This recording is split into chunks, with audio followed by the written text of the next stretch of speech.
Okay. It is 6:30. Today is February 21st, 2024, and we do have a quorum. All directors are present, and this is the meeting of the Board of Directors, the regular meeting. Let's see. Citizens' comments. We'll go first. This is an opportunity for citizens to address the board on any matter, whether or not it is posted on the agenda. The board is not permitted to take action on or discuss any comments made to the board at this time concerning an item not listed on the agenda. The board will hear comments on specific agenda items prior to the board addressing those items. You may speak up to 4 minutes or the time limit determined by the president or presiding officer. To speak during this time, you must complete the speaker's form that includes the topics of your statement. Citizens' comments should be limited to matters over which the board has authority. We do have the blue forms if anyone wants to speak during this time or during an agenda item that's posted. Do we have anybody? No, sir. Okay. Reports and updates. Number 1, staff reports. A, capital improvement projects. B, operations report. And C, finance reports. Good evening, directors. Capital improvement project updates tonight. Our pump station improvement project, we're finally starting to see some headway. The excavation of that header piping has been completed. Today we actually had intended on making the major shutdown happen today and separating and splitting that header in two. What that'll do is accommodate for the new T and valves that we're going to essentially be replacing prior to the rest of the manifold coming in. Unfortunately, just like any other project, when you open it up, you find things that you weren't expecting. So the diameter of pipe was a little bit different. We had to back off and push it off till tomorrow. So that major shutdown will happen tomorrow, but we have enough capacity and have a schedule lined out where y'all should see no difference or change in water pressure or supply. We're hoping to get it done in about 2 hours, but we can push it out to 4 if we need to. And some of you may have saw a hose laid across the parking lot. If need be, we can also make other arrangements to keep ourselves in water. So When do you plan to start? probably 9 o'clock, they'll cut the pipe. Once we get all of that done, they'll start pre-assembly of some of the larger pieces of pipe in that manifold section, get all that in the ground. The valve should be here in March. The majority of that piping should be done and completed by March, early April. The majority of the electrical components and pump will be in by April, May. They intend on trying to get the majority of it completed by July, but because of certain delays, I'm more optimistic that August will be completed with that project. I did have another director ask me, when you look at this and you think about our pumping capacity, the concern is getting into August. The shutdown that we're doing this week is your most critical piece. Once we have this done, we'll have it to where we can continue to operate with 2 pumps. So even if we get into August for some reason, we'll still have enough peak flow capacity that we can pump. So we've taken extra efforts to make sure that we don't run out of water, and hopefully, fingers crossed, we have no major issues that would lend to that. So the lift station generator project, we do have that one is complete and done. All of those are in place and operating. We have a final walkthrough this Friday that we're going to go out and take a look and find out if there's anything that needs to be addressed. The FY 2024 waterline project, we received those final plans this last week, and it actually ends up being closer to 7,300 linear feet of pipe because of some of our cost-saving measures we've been working on with pipe diameters and our cul-de-sacs. We do have that planned for advertisement during the month of March, and we'll be advertising throughout the month of March, and we'll bring it back during the April meeting requesting approval so we can get that started, hopefully in May, and be completed by October. The wastewater treatment plant CIP improvement project, that's the one for the clean in place tanks and piping improvements. We'll be receiving those final plans probably next week. Once those are received, they'll be advertising for that during the month of March as well, and we'll align it with the waterline project and be bringing it back for approval in April. Same timeline, but this one should be completed by August or September. It's not as time consuming. Wastewater improvements. So we've got I think it was roughly 20 or 21 point repairs that we are identified during the 2023 wastewater system analysis. And this project is going to take care of fixing all of those issues we found. And we have a pre-construction meeting scheduled this week, and once we have that, we'll be posting information out on schedule and areas and notifying those folks. FY '24 lift station improvements, as previously mentioned, this is more of a design project. We should be getting those in the next few months, and when we do, staff will be purchasing some of these items, and then we'll be paying for contractors to install certain pieces depending on availability and what our staff can do in-house. And the South Lake Emergency Connection, we're still waiting on that water master plan update from them. If we hear anything from them, we're expecting it to be in May of 2024. Also, in regards to capital improvements, we talked about some updates to the website before. Just want to let you all know that we are working on adding another web map layer to our GIS program. So what that does is utilizes our existing system, but we're going to push that to where it's a public view. And we're going to create it to where it's one of our landing links on our front page, and so it'll be easy to find. And we're going to go in and start with current projects. We'll back out and show previous projects done. My goal is to go in there and put as much data in there as I can. Locations, pictures, cost, engineering, everything that we can do in there. So we can show off all the efforts you all been putting in place over the last few years. So I hope to have that done in the next 2 to 3 months, but we'll also be utilizing that with normal posts. Whenever we have a project update to send out, we'll definitely do so. Okay. On operational reports, on page, I believe it's the next page of the packet, page 5, January numbers were inadvertently left out on the build versus pumped, so you all have an updated chart in front of you for your review. And that's all I have, unless you all have any questions or financial related questions. And the final month for winter average passed. February. Today, right? It'll be read next week. Correct. It'll be read next week? Yes. So with that number, that completes the 3-month average, correct? Okay. We'll be sending the numbers to New Gen and bringing him back for an analysis of the winter averaging numbers. April? April? It goes into effect in April, but Correct. We'll bring back in the in the March next meeting. meeting? Be a March meeting, Okay, correct. sounds good. Okay, financials, anyone have any questions on financials, or? You have any questions? Ben, or you got your answer? Okay. No, I don't. Doug? Good. You the finance person, Jim? Okay. So nothing in finance or anything? Steven, you want to say something? Anything? Job finance. Okay. Okay, moving on to consent agenda. All matters listed as consent agenda are considered to be routine by the Board of Directors and will be enacted by one motion. There will not be a separate discussion of these items. If the discussion is desired, that item will be removed from the consent agenda and will be considered separately. Number 2 is consider an act to approve the consent agenda. A, January 17th, 2024, regular meeting minutes. Does anyone want to discuss that item? If not, I'll take a motion. Anyone? I move to approve the consent agenda. Second? Okay, we have a motion by Director Rose, a second by Director Thomas. All in favor, show of hands. Okay, unanimous.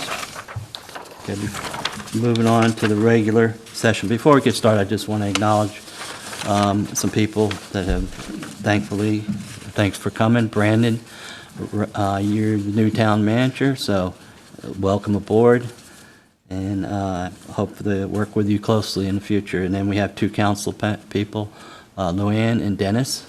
They're here. And Steve. Steve, I couldn't see you. Welcome. Yeah, welcome. Okay, anybody else? Brandon from the town? We have our fire chief here, Jason. Oh, yeah, he comes every time, though. He's an old hat.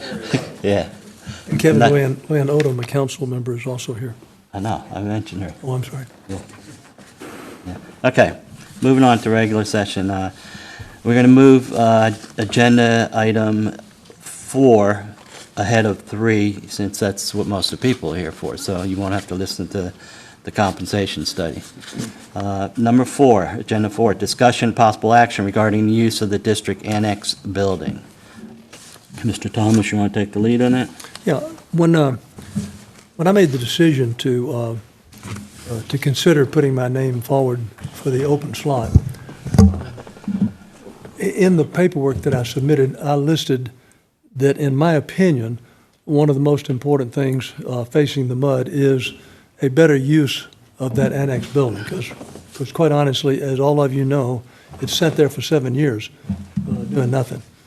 Through various, with Alan, I mean, you could certainly look at renting it out commercially, but my personal opinion is that revenue would be a drop in the bucket. The mud is financially in an extremely good position. We have needed some type of facility that could be used by members of the town forever.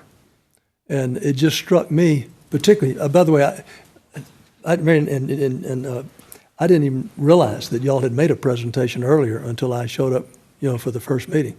My intent all along was, let's find a way, to try to use this thing.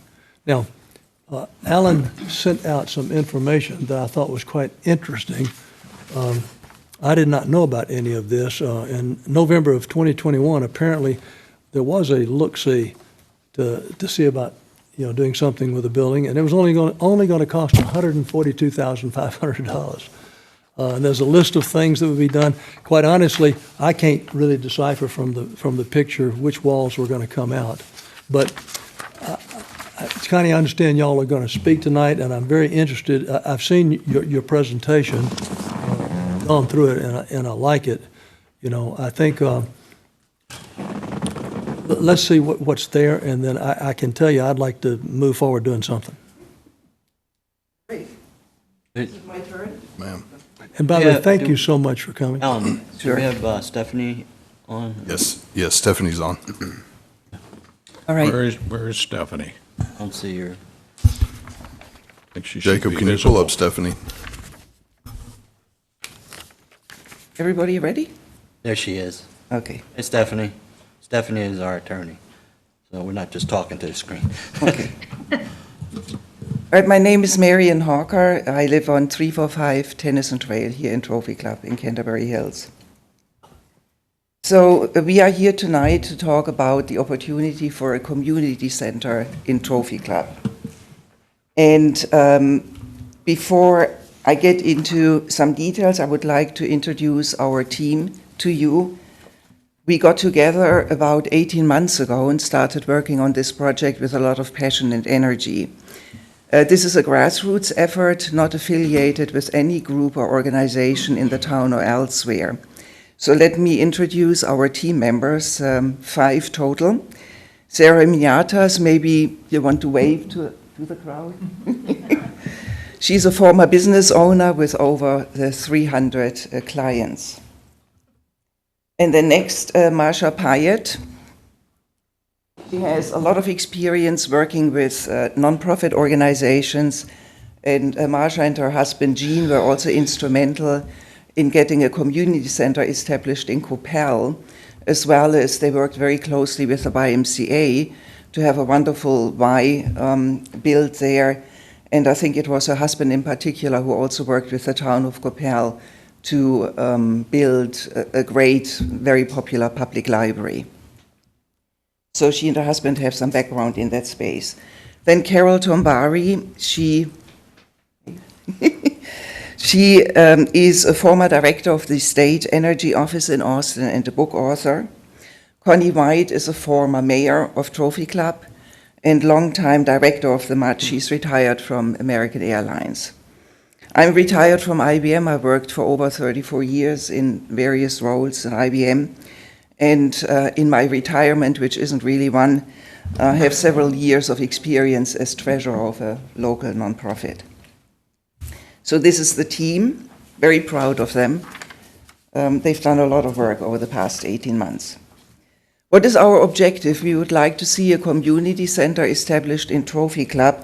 We like to refer to it as a gathering place where people can come across all age groups, can come together to socialize, play cards, chess, domino, maybe take a yoga class, read a book, listen to a guest lecture, things like that. And the sky really is the limit in terms of program opportunities. I think what we are struggling with in Trophy Club is publicly available meeting space for all kinds of groups, be that the Women's Club. Oh, thank you. Okay. So we would like to see a place where people can come together. When I look at the Women's Club, for example, we've been meeting at the fire station for quite some time, but both the town hall and the fire station are now going to charge like $50 for after-hour meetings, which is understandable because you need to staff the place while people are meeting. But I'll be honest, putting $600 a year into the budget of a nonprofit is a little bit of a challenge. And then we would also like to offer all kinds of events and programs to the citizens in our community. We have some ideas which I will share with you in a bit. There are two town surveys. One goes back to 2011, the other one to 2021, that show strong support for a community center. The most recent one goes back to 2021. I've provided some information here, but you can easily pull up the survey as well to take a closer look at it. And one of the questions, which I've put in quotes, because it's a direct question from the survey, addresses the need for a community center to make meeting space available as well as activities for senior citizens. And that was supported by more than half of the respondents. In addition, that same survey has a section which is called Priorities for the Town of Trophy Club, and that addresses like making youth, adult, and senior programs available to Trophy Club. That was actually supported by 70% of the respondents, so very strong response there. The community center was also in a bond election about 20 years ago. It missed by just one vote. When we started working on this project, we kept thinking, imagine if we had had one more vote, we probably would have had a community center like 15 years ago or so. And we were trying to find a little bit more information. I think Connie dug up some information that it was $3.5 million for the community center. Miriam, can I ask you one question? Yeah. By any chance, do you know when that bond election occurred, where they were thinking about trying to build the community center had it passed? Did you find anything on that, Connie? No, I've hunted through and I have not been able to find details on it. I've been going through all the minutes, and no, I don't remember. And Connie, as you know, I mean, the land situation 20 years ago in Trophy Club, totally different than the way it is Yeah, today. oh yeah, that's right. Thank you. So what did we do for a year or longer? We did quite a bit of research, and I will tell you we enjoyed that tremendously. We visited community senior centers, rec centers in surrounding towns. You can see a list here: Coppell Senior Community Center, the Y that was established there, I think in mid-late 1990s. We went to the Roanoke Senior Center, we went to the rec center, we visited Denton, the senior and community center there, and also a private facility, which is the Mark and Legends in Southlake. If you wanted to dig deeper in terms of when those facilities were built and how much they cost, I can provide that level of detail, but for now, what we thought might be of interest to you is give you an idea of how large those facilities are as far as square footage goes. So even the Roanoke Senior Center, which is really not that big, has 6,500 square feet. So some of those, pretty much all of the senior and community centers are managed by Parks and Rec in those towns, by the way. And then the Mark in Southlake is a private gym and meeting room facility. Then around the middle of last year, we also engaged with the YMCA in Fort Worth to explore a possible partnership with them. We were kind of hoping they would be interested enough and then decide to maybe help with the remodeling cost of the annex, maybe operate the building. And we had really good conversations with those guys. They sent out 3 members of their leadership team. They came out here in July of last year. We took a long tour of the annex building and had a really good meeting with them. So what are our key findings? As much as I think a lot of us would like to have a wonderful rec center type of facility in Trophy Club, so that we don't all have to drive to, Roanoke and Grapevine, etc., when you look at the cost, it is probably cost prohibitive, at least in the near future. Maybe we'll get something at some point, but we can't quite see that happening near term. And then unfortunately, the YMCA came back and they said, they met a number of times with their leadership team, and they were not able to come up with a sustainable model, given the space limitations in the annex.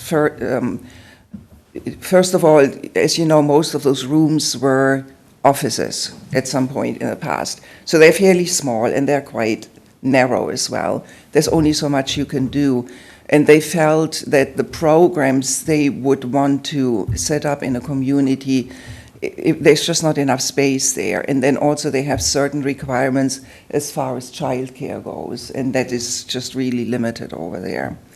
However, having said that, they also said that they tend to work with municipalities that can either donate land or donate a large empty building.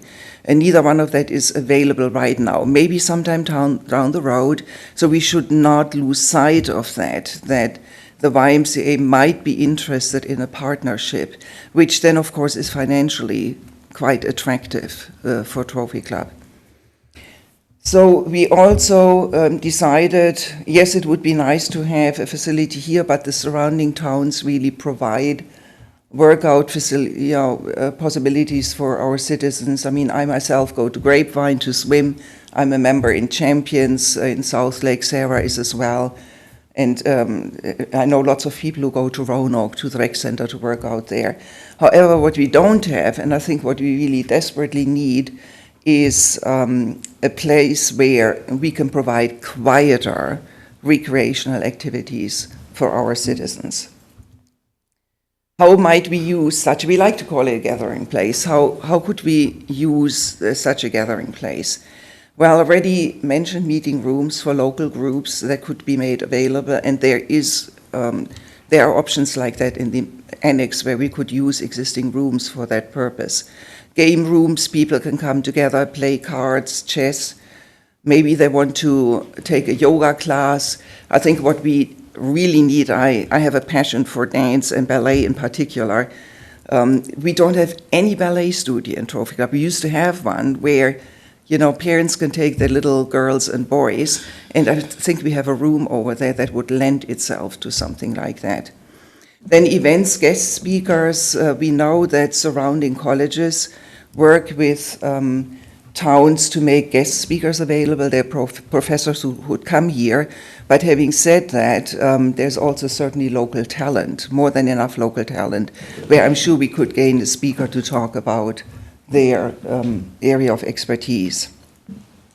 I think the town is looking to set up an arts and culture committee at some point, and I can easily imagine working together with those guys to get art exhibits over into the annex. I think there's enough space. The other community centers that we visited, they do that. They exhibit art of local artists or other artists from the area. So that could be a really good partnership there as well. Then programs, there is so much possible usage. While we have not advertised this project widely on social media or elsewhere, over time we've certainly talked to friends and people around us. By the way, we haven't had one single negative response to this. Everybody loves the idea. And whoever we talk to, they come up with additional ideas. Oh, what about a library? Or maybe a book club, or a crafts club, or handyman tips and tricks, tax assistance. I think the Roanoke Rec Center makes that available free of charge right now. There are so many opportunities. And while the Y is not currently interested in financially supporting a project over in the annex, they did mention a mobile rec hub. Now, we have not been able to see that yet, but it's on our list if that's something of interest. Imagine like an oversized RV where they bring somebody who would staff it, maybe park it once or twice during the week.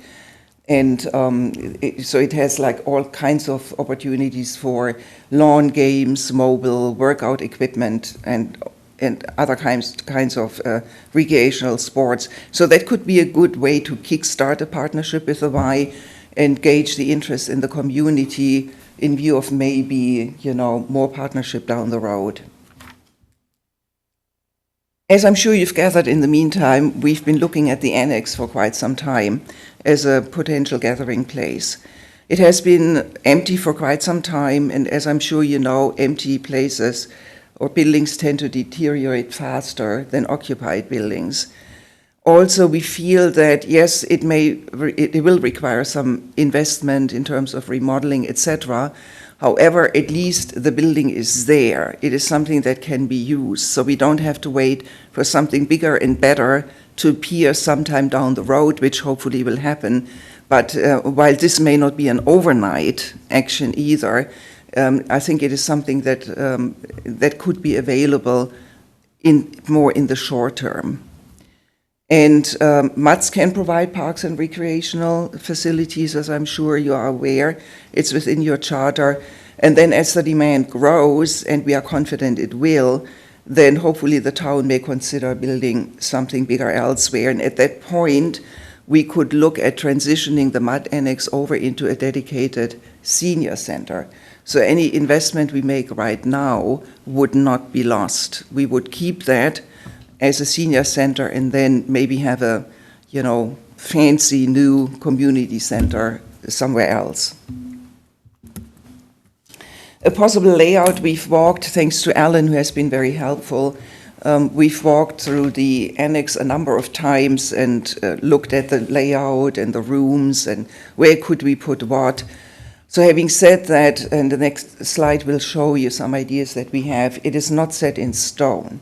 In other words, this can be changed around. This is just an idea we have based on the facilities we visited, where we looked at, what do other community centers provide to their citizens. So that's how we came up with that, and also keeping in mind minimal costs as far as remodeling goes. Our group feels that we have gone as far as we can. I think we really need some engineering, architecture type of expertise now, someone who can walk through their building and say, well, this is a crazy idea, you can't remove walls there, you can't have childcare there, have you thought about ADA compliance, other compliance issues? You will see on the next slide that we are proposing to tear down a few walls. Now that will create larger space, but then that will also increase the occupancy load, which then means certain compliance regulations that will take effect. And we are not compliance or engineering experts, so we think we really need to get an expert in there now. So this is a suggested layout. We don't need to go through this in grueling detail. You see like 4 thick red lines. This is where we suggest to remove walls. Doesn't mean that it has to happen, or it can happen in other places as well. We know like the middle area is kind of exempt because it's load bearing. We can't do any work there.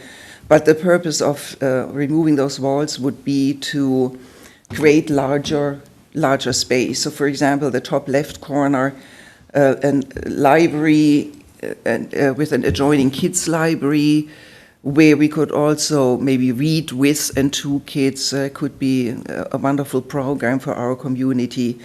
And then the conference room, which is then something that we could make available to local groups, also have lectures in there, like guest lectures, regular series. And then we have a childcare lobby, dance, yoga, Sarah Mignata's pet project, where we can maybe get external instructors in who would charge their clients, and we could maybe take a certain percentage of that as a little bit of extra income. One of my pet projects is Meals on Wheels. Not sure we will end up having enough space for that, but maybe once a week or every other week organize a lunch that is brought in so that senior citizens can socialize and enjoy their lunch together.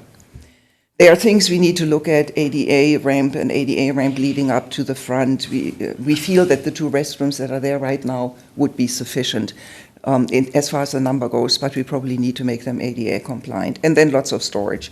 We've heard all around you can't have enough storage. Don't think that 1 room is enough, you'll grow out of it in no time. So that's why you see like 3 rooms here. Financial considerations, everybody, strangely enough, always wants to know how much this is going to cost. Well, of course, we are looking at capital investment and ongoing operating costs as well. For the remodeling costs, the building brick to brick is a little over 4,300 square feet. And as I said before, while we may have some thoughts, we really do think that we need to get an expert in there, at least someone who walks through it, may or may not charge for it, to come up with a rough estimate. But then, of course, it's about drilling down and into like budget line items, what exactly needs to be done, how much is it going to cost. As far as furnishing the rooms goes, getting furniture in there, shelves and tables and you name it, all of that, books, we feel pretty confident that we will be able to get all of that through donations. We are also toying with the thought of maybe setting up a nonprofit organization, which then would make the fundraising a little bit easier. Ongoing operating cost, with Alan's help, what I did, I looked at the 2024 budget for the admin building, and we removed quite a few line items where we thought, no, we don't need that for the annex. And then the bottom line was I took 73% of the admin budget because the size of the annex is 73% of the main building, and came up with a very rough 60K. Now, this does not include the salary for a facility manager. We feel very strongly that a facility manager needs to be there. All the other community centers have it, even Coppell, who started out very small, smaller than this one. They had like someone there who was there all the time and did all the organization, logistics, etc. Income, there's probably going to be some. I wouldn't get your hopes up too much, though.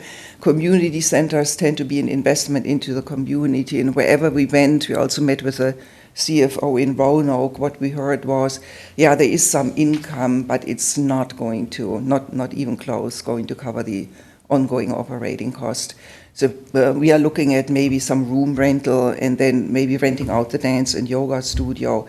Membership, those are details that would need to be looked at, but I think what would be really important is whoever goes there and uses the facility, we would want them to enroll and register as a member so that we can track usage. How many members are there? How is it growing over time? What percentage of the membership goes there once a week, 3 times a week, once a month, which would then make for really good statistics, and that again shows value of the building. So I think at a minimum, we would need that. What is our ask? 2 asks. The first one is to consider using the annex as a community center. And the second ask is to consider giving Alan direction to work with town staff on a possible partnership, and also with us, and he's been doing some of that already. And that's it. Thank you very much. Very good presentation. I have some questions for you. The survey that you sent out, what was the number of returns? The number of? How many people responded? 1,024. Okay, so we have like 13-something thousand, and town could give you more It concise wasn't, number. yeah, in 2021, so I don't know. Yeah, so, Yeah. and then you're correct on, I think a community as a whole, there's no doubt a community center, it would bring value like the schools do, like the parks do.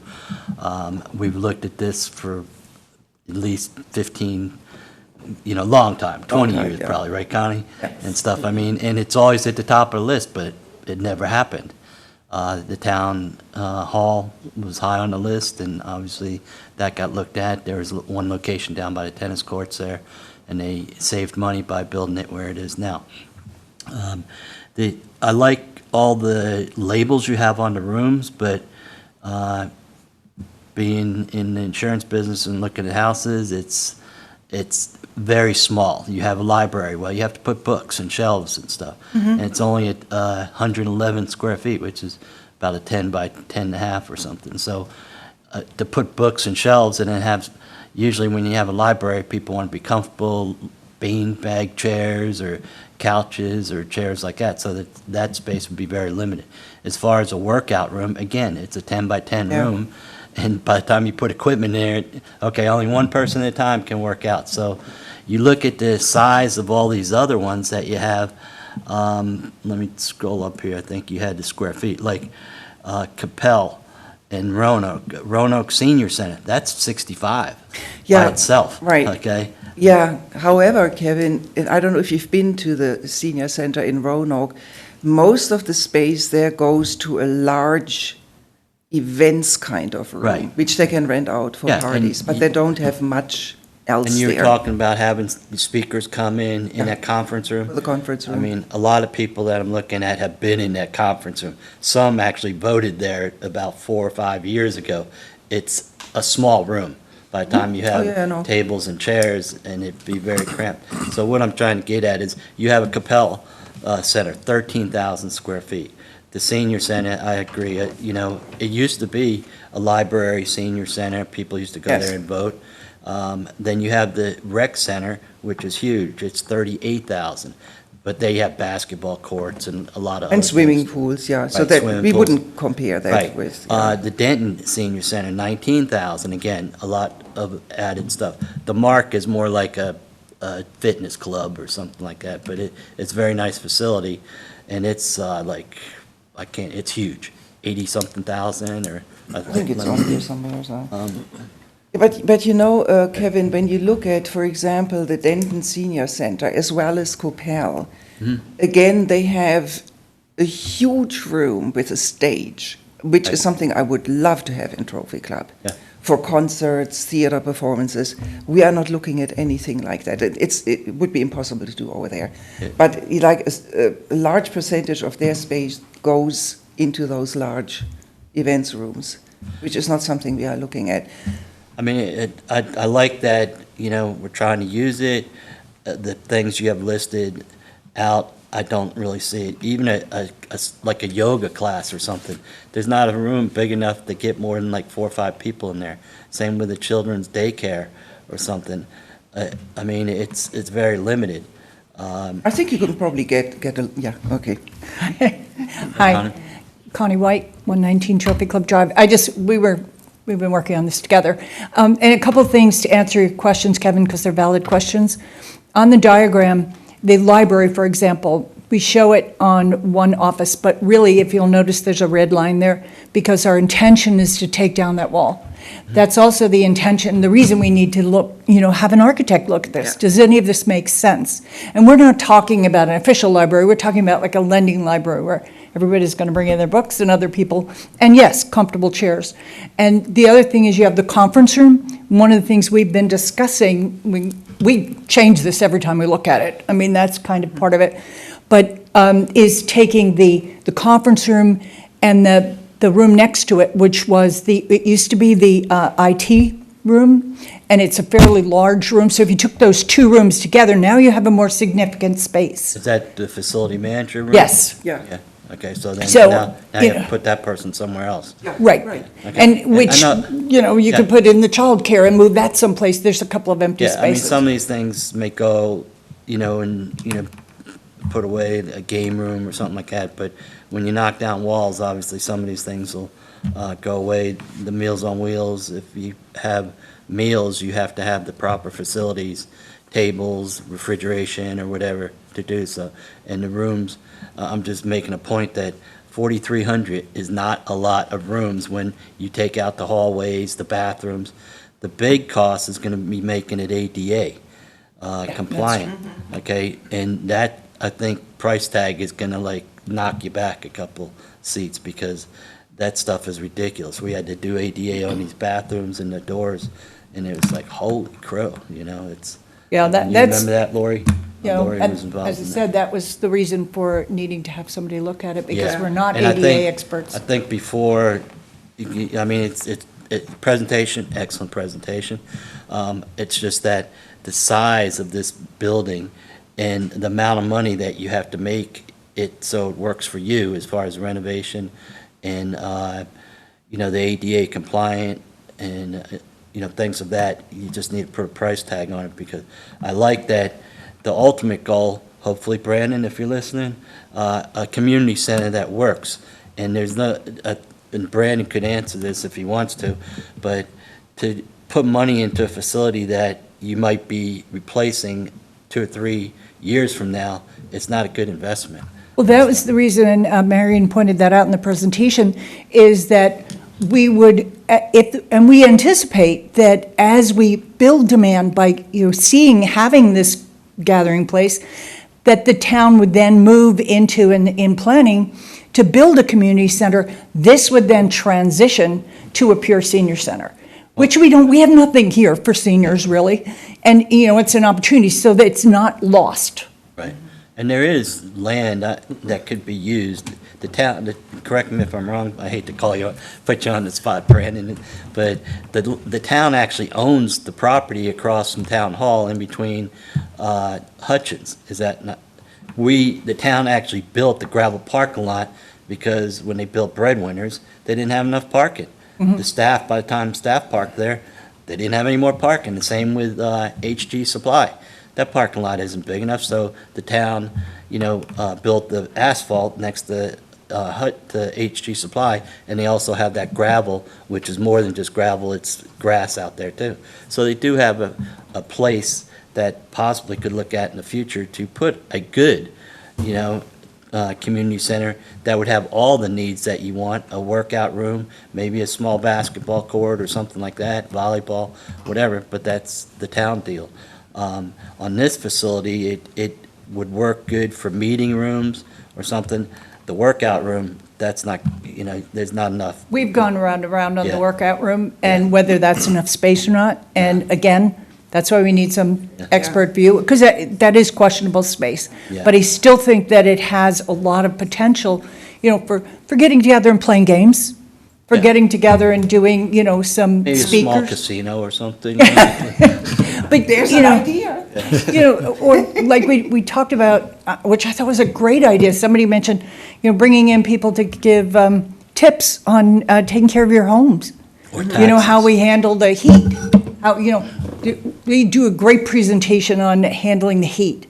And I mean, we could do these things for people in a gathering place.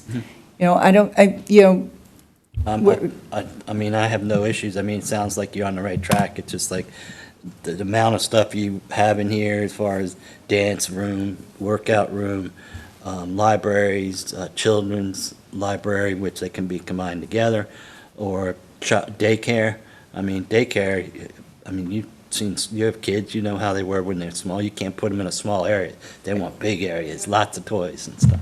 And that could be one of the findings when we get an expert through there. As far as the workout room goes, okay. Yeah. I actually did, you can find anything on Google these days, so I can tell you exactly what would fit into that room once the wall has been removed. Yeah. 1 elliptical, 1 to 2 rowing machines, 1 bicycle, and maybe a mat and a few weights.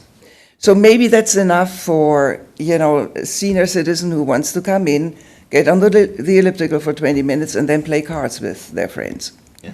But we are not dead set on that. Maybe we can use the space for something else. Maybe that's where we put the facility manager, and we tear down an additional wall, and we have larger meeting space. You can play around with that. Kevin, can I say some things? I just have a couple more questions, if that's all right. You mentioned a membership, and Stephanie might be able to correct. If the district is involved, whoever is in the district is paying for that through, the fees. So I don't know if we can actually charge a membership on that. Do you have any answer on that, Stephanie? The rule is it has to be a benefit to the district.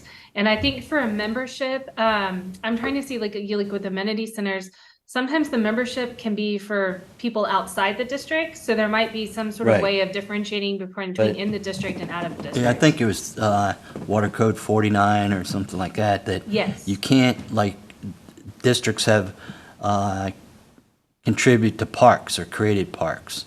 they can't charge to use those parks. Now, if there's a baseball tournament in there or something like that, they can charge. No, actually, so I can tell you, like, the Roanoke Senior Center is free for residents, except for special programs. Sometimes the Denton charges $10 a year for residents, 15 for non. But they're not water districts. Yeah, there, Oh, okay. I think that when we were referring to memberships, I personally don't think that it's going to be cost-effective to have a membership, because then you have to track it and manage it. But the idea that Marion was talking about was that we wanted to be able to keep track of how usage it got, so that we could, over time say, okay, this is the kind of usage we're getting here.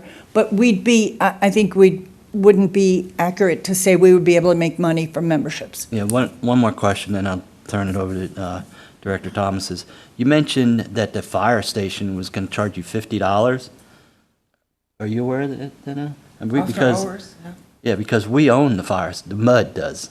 The town manages the personnel there. So I'm just wondering how they're charging $50 they want to charge. Okay, that's. I just read that recently in Yeah, okay, a vote. yeah. Mr. Thomas? I I had do that wanna same flag question, real Kevin, quick. because that Oh, hold on, Stephanie, okay.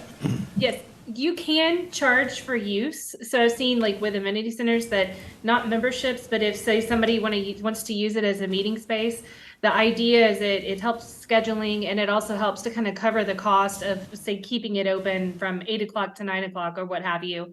So you can set, if you decided to do something like this, you would have to set rules about the use of the facility. And one of those things could be to charge for certain uses of the space.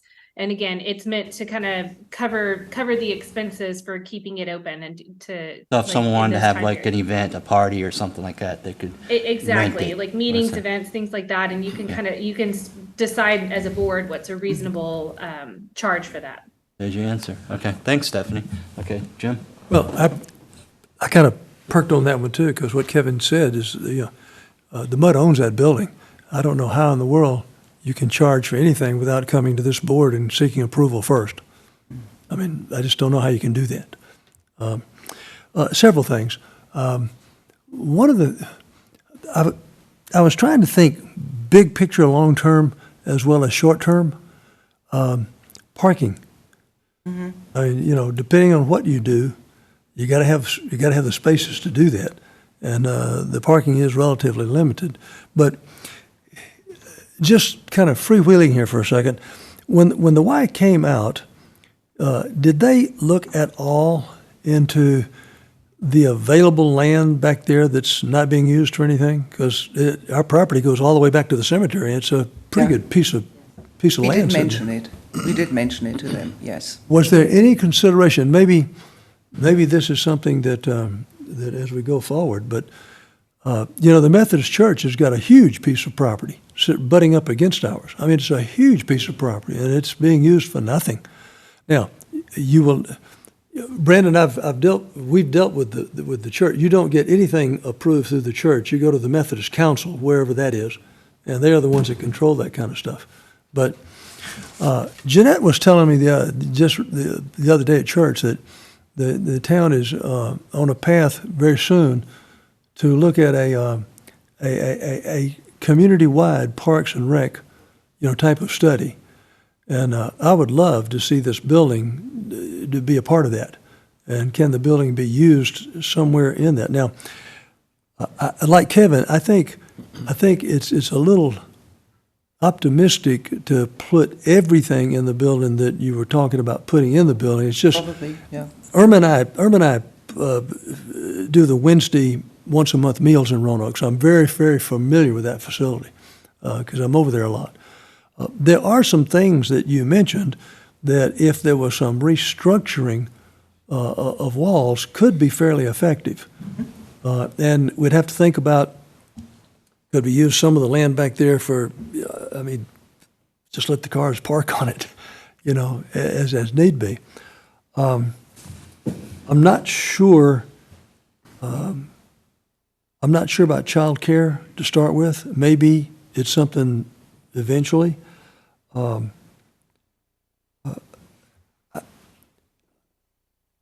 Well, I think there's a lot of things to be overcome. Kevin, I would love to hone in on what they've asked, and I would like for us to let Alan have our permission to work with not only the ladies, but also with Brandon in the larger study. And let's just see if there's something, because we do have funds as a MUD board that we could apply to that building. We are allowed to do that if it's in a parks and recs, environment. And I think what you've done is outstanding. Obviously, I think there's a lot more, that's got to be done. But I'd like to see us move forward with them and just see if this thing can be put to use. Because that thing sitting there empty just drives me up a tree. Well, you mentioned we have funds. Don't forget what our main business is, water and wastewater, that we are going through, replacing lines that are deteriorating. Alan mentioned 23 projects, is that it, that were identified? Well, we've got 23-point repairs, so it's over 20. Yeah, so we have those, but the funds, we probably have funds that can be contributed to that, but whoever does anything with that building would have to come to the table with funds too. Okay, yeah. Then you're thinking of a blank slate right now. What's the ADA? What is it gonna cost to make the building to meet their needs? After some of the things are moved around or something. So you have to come up with, hey, we projected a rough estimate, we need $500,000 or 200,000, whatever that number is. Then you can talk about what funds, we could possibly have available. There might be a person that comes to the table and says, hey, looking at it, it's already set up for offices. I want to do like Verispace on a smaller scale. There's another one in Grapevine that just has offices. For people that might have home businesses, they want to get their stuff out of their home and have a small office somewhere, so. Well, Kevin, I even talked to Jeanette about, in the town of Trophy Club, we got a lot of people that own their own businesses, and as part of this, broad subject, what's the possibility of finding someone that owns a construction company that would help donate some of the time and effort that would take? So, where I was, matter of fact, their last line on this thing was kind of what I was thinking all along. I very much would like to make a proposal that we allow our general manager not only to work with the ladies group, but to also work with Brandon and the town group as they do their larger study. And let's see if there's something that makes sense, for the use of that room that's financially affordable, which we don't know today. But if we let him pursue this further, we will find out. Just curiosity is, what do you want Alan to talk about if we don't know what the final dollar amount, or, you might put a number to it and go, wow, that's more than I thought.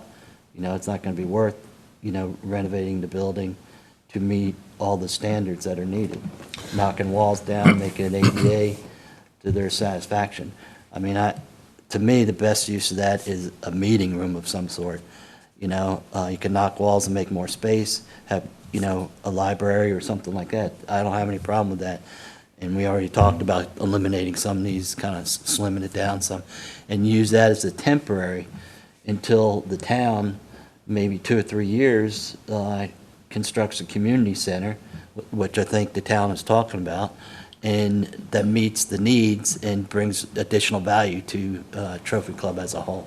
See, Kevin, all of that makes sense, and that's exactly kind of what I'm saying, is let's let Alan work with them, and let's figure out if there's something. Hey, until Brandon starts his citywide study on parks and recs, that could change all kinds of stuff when the town starts looking at the big picture, but I just would like for us to be a player in this thing right now, and let him look at possibly, does it make sense to have a meeting room there? Does it make sense to have a piece of what they're talking about? You can't do everything they're talking about. Yeah, and to give Alan direction on that, with the addition of Brandon coming, on board with the town manager, I think Alan has good communication with him.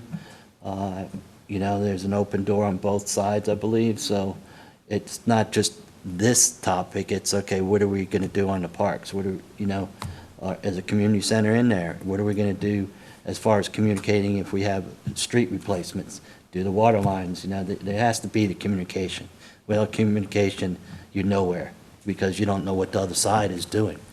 You're just in a blind, and all of a sudden, oh, you tore that street up, we could have replaced the water lines when you had that up, things of that nature, to minimize the cost. Another thing is duplication of projects. I mean, we dug the yard up once, and here comes the town wanting to put sidewalks in. It doesn't make any sense. So, I mean, Alan's already, communicating.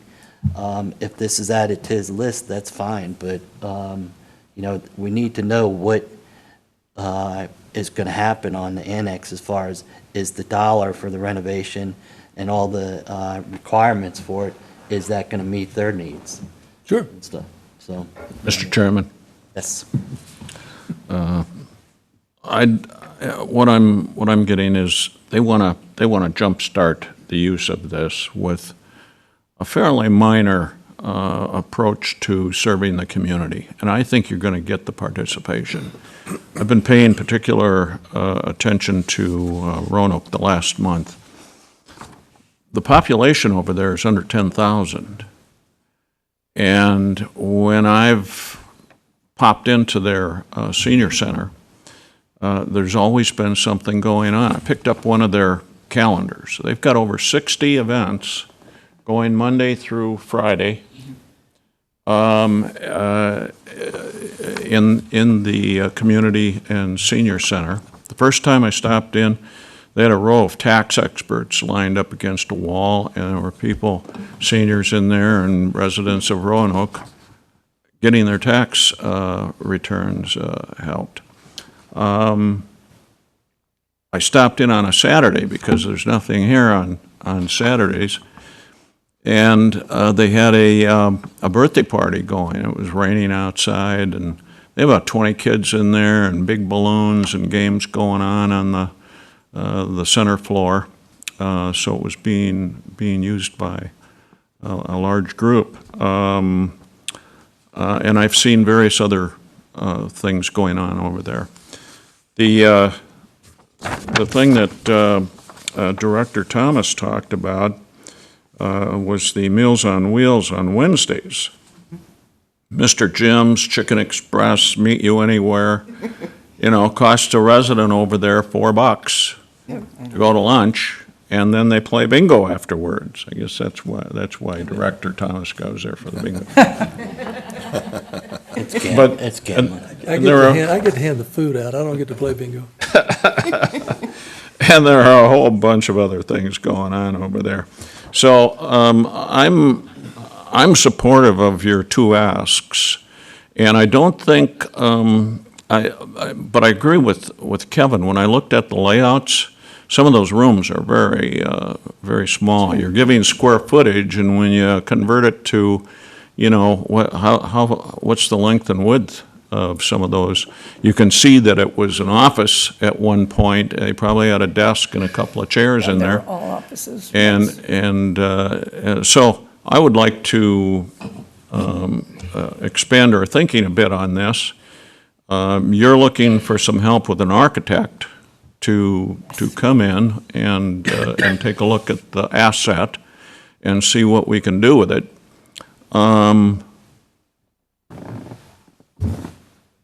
I think because of the population, I think you're going to get response. If Roanoke with 9,000 people is getting the kind of response you get, we're gonna do that with 15 or 16,000 people. So I will. I agree with Director Thomas. I'd like to see Alan given some direction tonight to move ahead with you and the town, and possibly do a two-part architectural involvement. One is, let's say, Case A, which you've outlined with 4 walls being removed and opening it up a bit. Have an architectural plan B, which goes a step farther and gives us an assessment of whether there are some load-bearing walls that can't be moved. I'd like to see that picture, and whether some additional walls could be taken down, and a more expansive space created. Well, and that architectural study would also give us better cost sense. Yeah, and I That's the think thing. right now, the building would fit the purpose as meeting rooms, libraries, I don't possibly fit in, the seminars or whatever, tax help, work, home tips, or like you mentioned, things of that, but trying to make it everything that a 10,000 square foot plus building has. Too small. He mentioned 20 people, there were 20 kids in there. You couldn't fit 20 kids in a room in no, that you room. can't. So, and then the balloons, forget about it. So, No balloons. and that you'd have, no doubt, you're gonna have to remove walls, but you just need to come up with a concept that's realistic. Don't try and be everything like workout, yoga, childcare. That isn't gonna happen. Libraries, kids can come up on weekends and, read or research or something like that. The classes or something like they have at the senior center there, you can have that. It's a place that some residents can go and just gather and talk. Maybe blackjack or, something like that. But anyway, you know what I'm talking about. So, Kevin, remote Yeah, director yeah. Rose wants to speak. is he outside? Or- Yeah, no, I've confined myself, if you'll excuse me, I'm not contagious. My wife has surgery Friday and I don't want to take anything home. Looking at your project, I support a gathering place. I voted when we took the vote back in 2011 for the community center. My neighbor across the street said, "Oh, I forgot to go vote. I would have voted for it." It was one of Makes those two moments. because one of my sons didn't make it Yeah, here. so that one vote, that made it a tie. I only Get a needed name one and more. address. Can we get a name and address? They've moved. They have moved. But anyway, I don't want to get into this and say, you can do this, or you can do that, or you can't do this, or you can't do that. I support the meeting place concept, the gathering place. I support it. And I'm not going to get into these other issues because it reminds me of selecting the fabric color for the pews in a sanctuary in a church. There is no right answer. And so, based on that, I can respond to a couple of things. Somebody mentioned load-bearing walls. We were provided a prior study that identifies the load-bearing walls in that facility. Basically, it is the walls around the restroom and the kitchen area. All the rest of those walls are non-load-bearing. And I would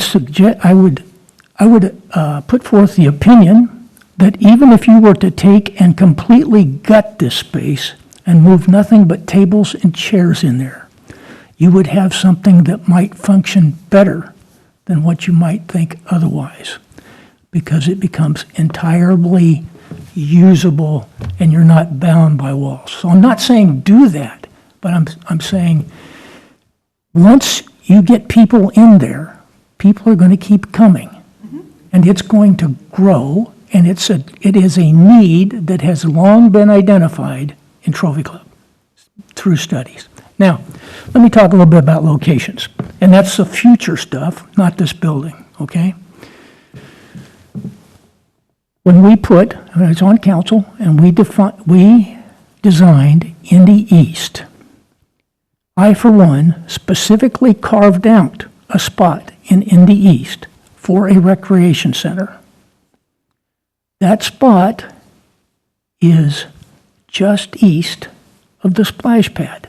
You can put a road by next to the splash pad, put a building on over toward the baseball fields. That spot I carved out when we designed that project for a future thing. Okay, that's one. Another spot is, now I haven't talked to any of my fellow MUD directors about this one. The MUD owns a fairly large piece of property north of the wastewater treatment plant. There is room for road access to get to that property. And right now, and I may speak out of turn, as far as I know, the MUD has no plans for that property. It is, it is locked, it would only have one access in and out, and that would be that particular road.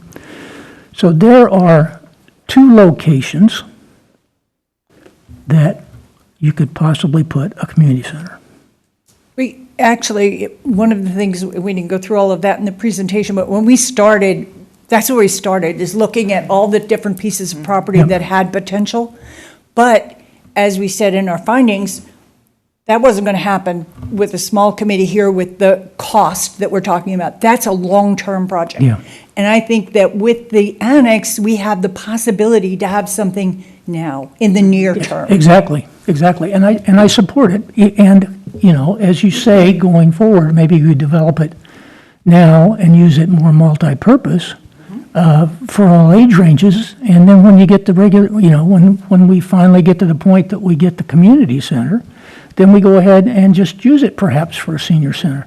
I just happen to think of another piece of property. This piece of property is too small, I would say, but we also have a piece of property next to, what is it, Lakeview Church over there, that we purchased and put some water lines through.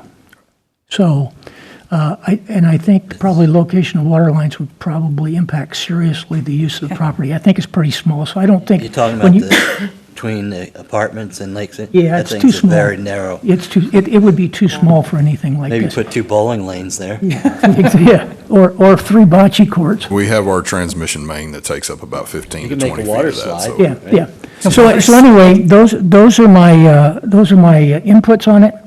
I would look forward to supporting something that would cause us, I would support the town manager working with you folks and with the town where necessary for that particular building. Looking at funding. Okay.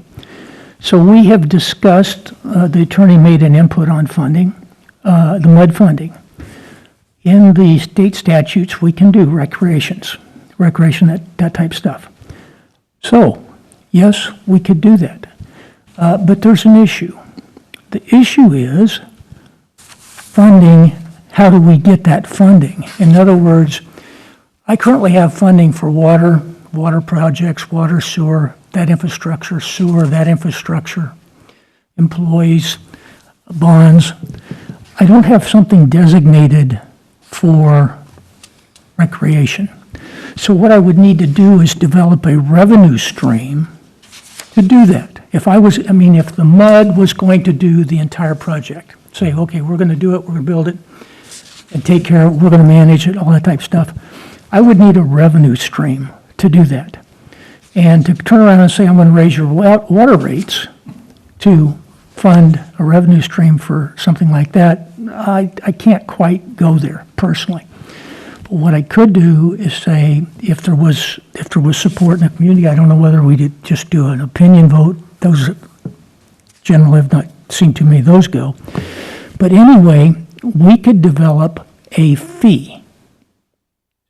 And we would, just like we have a storm sewer fee or stormwater fee that we collect for the town, it would be possible for us to collect a community gathering place fee and fund a revenue stream, I think, through that mechanism. Now, here again, I'm talking as an individual. I'm not talking for the board. But, just when you look at options, at things that could be, that is something that could be. So, just some openings. Kevin, one more question, please. Go ahead. When you met with the Y, what, in your opinion, would be necessary for them to make a significant commitment financially to a new building? I'm asking this for a reason, and I'll explain in just a second. So I think donate land for sure, yeah, either that or a larger empty building, and I don't think we have a large empty building. No, but what Bill... For them, they would want to do, so the way they talked about it was, they would want to certainly work with the town, MUD, whoever donates the land, and do a study. Before they commit to something like that, they always do a study on the community, with the community, to get community feedback, what is exactly needed, and they have a company they are working with on something like that. So Well, it's this not is- like, you give them the land and they say, yes, right, and they would want to do an ROI type of study as well. Is it going This is to pay off? premature, and it is long-term, but Bill said something a minute ago that grabbed my attention. I have not put a tape measure to it, but I did step it off at one point in time. Quite a few years ago, the MUD bought 4 lots from MDOT that are sitting back behind the very end of Indian Creek when it makes the right turn. There was going to be a little cul-de-sac there. We bought 4 lots, and he stuck 2 houses in, and the lots are just sitting there. That's the property Bill was Yeah. alluding to. No, that's It's just a teeny piece of it, Kevin. But it's, it's there- bigger than 4 lots. There is a space between the maintenance barn for the country club and the town's facility for the parks and recs. It looks like it's plenty big enough to put a street in, going back to that property to give you access. Yep. Now, the thing that, and again, just throwing stuff out, the MUD owns a gigantic piece of land behind the sewer plant, between the sewer plant and the fence line for the core. I mean, it's a huge piece of land. And it's got a lot of beautiful trees on it, but again, just long-term, why I would build something, that might be a thought. That's a longer-term thing. Loop Road would help in that particular situation, but I'm just kidding. But again, I'm just kind of throwing that out. Bill caused me to think of that, but, like Ben said a second ago, I would like very much to see us give Alan permission to at least work with Brandon particularly, because of what the town is getting ready to do, and of course, obviously with the ladies, to see what we might be able to put this building to use for, because right now it's just sitting there. Does your group have a name? No. If I called you the Gathering Place Group, would that name work? Again, All bunch. We don't have a name, yeah. no. Do you have jackets or? We've been so busy with all this other stuff. I can't make a They're motion just- without a name. No,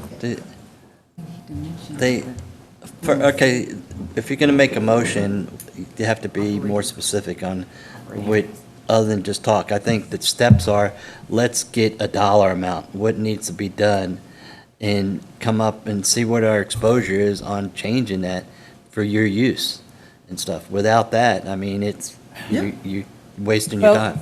Okay, I agree. The thing is, just as a background thing, we all, put our favorite thing in that diagram. We all had different ideas of what was important. So we understand that that's questionable and that we're not experts. The problem is getting an architectural estimate is going to cost some money too. And Well, we already have a cost on converting it to ADA, is that right? So the prior numbers were only based off of creating a 1,500 square foot area, Yeah, I saw nothing more. So this sounds like a 2-step process. If the town is looking at doing a new master plan, it may be 2 years before they get that completed. So that's one piece of the puzzle, and whether or not this building and facility fits into their long-term plan. And if you all are willing to look at the property north of the wastewater treatment plant, that's one conversation. The conversation on what their current request is for is going to require some architectural digging. So what it sounds to me is there's a request for getting a proposal and a scope and a fee together and seeing what that might cost to provide the additional numbers, working with the ladies to determine a better use. That's what I'm hearing. Well, why not see from the town if they're willing to contribute 50/50, since it's providing a need for the I will have to follow up with the town to find out if they're interested in participating in that, because I don't think that building, from my understanding, fits into their long-term plans. But I would have to verify Well, whether they're here- willing to. Here's my vision for it, and, I mean, a community center is needed, a full-blown community center, okay? The building, if we take a step forward, we can use it for certain things now, and that can be transferred to a community center.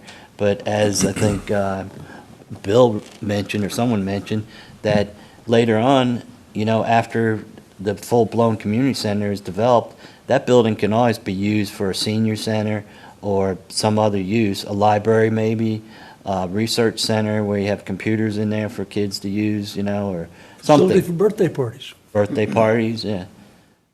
I mean, you've had a lot of them, so you could probably, right?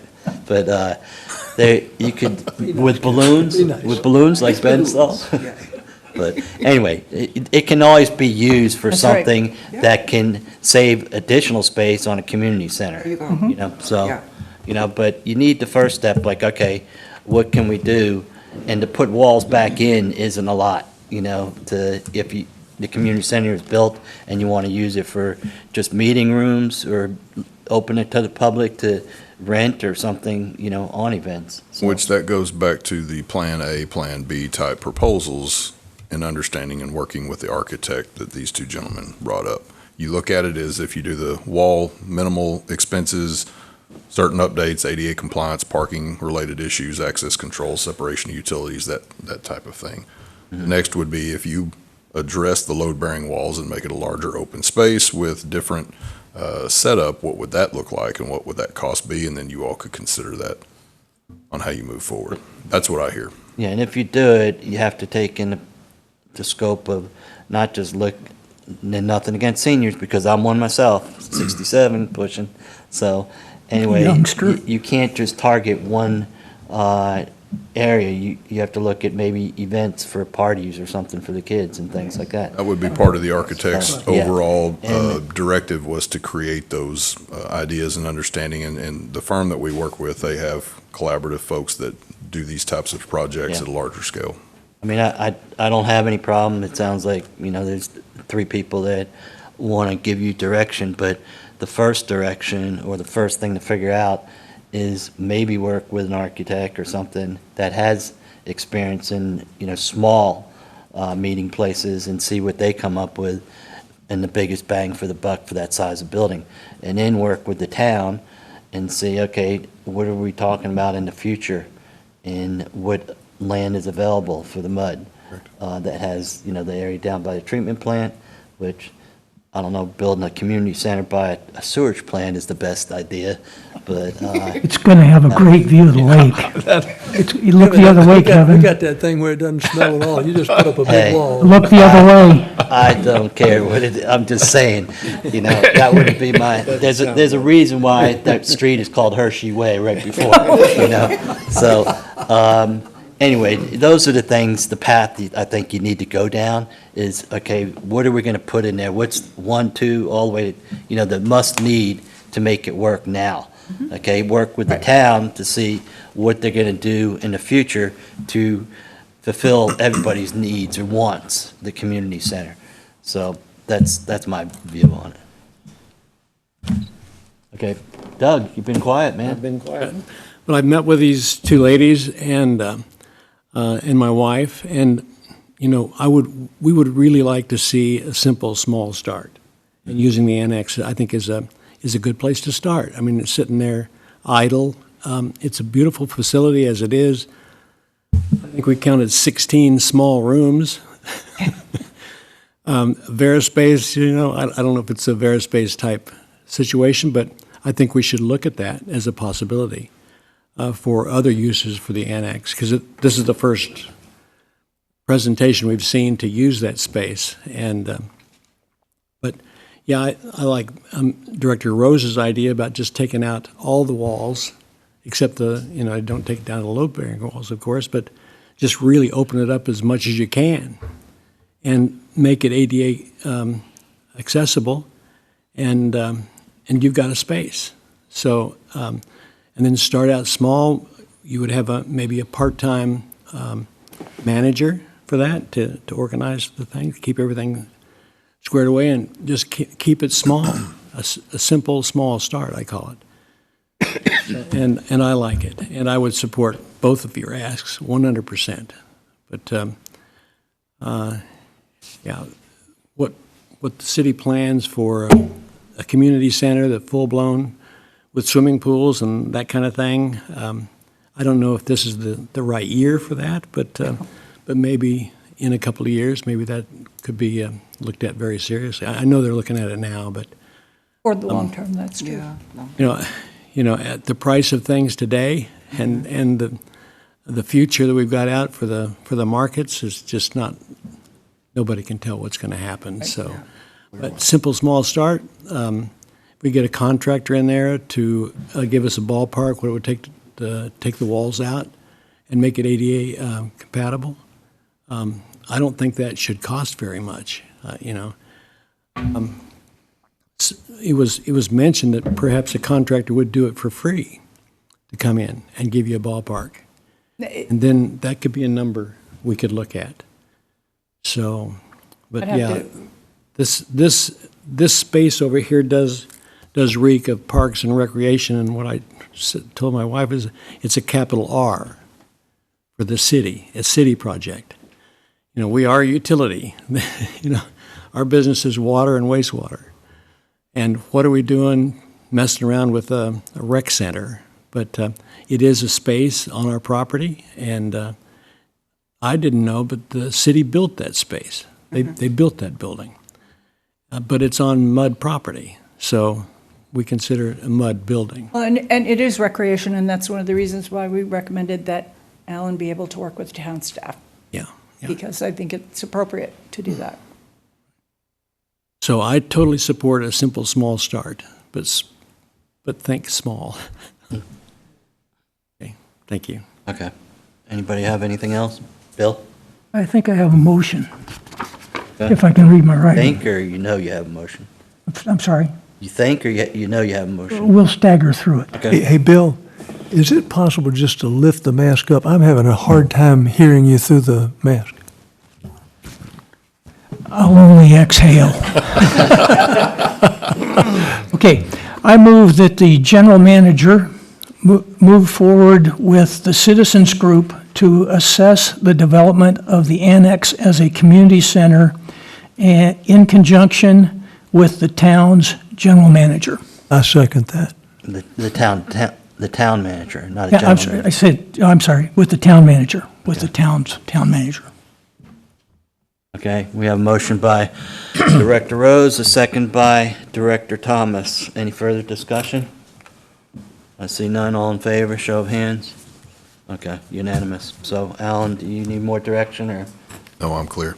Okay.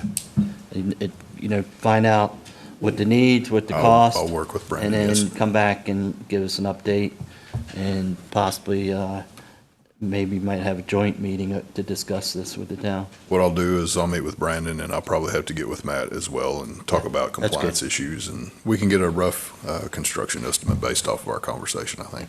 Okay. And ladies, I think all of us would say we'd like to thank you so much because y'all have put an awful lot of time and effort into this, and it is your time and effort that's got this ball rolling. Yeah, I do have one thing. You do need a name, because the dog won't hunt without a name. They just want a plaque with their. If you want to be name the on it. gathering place group, whatever, but yeah. Thank you very much, though. Excellent presentation again. Good show. Okay.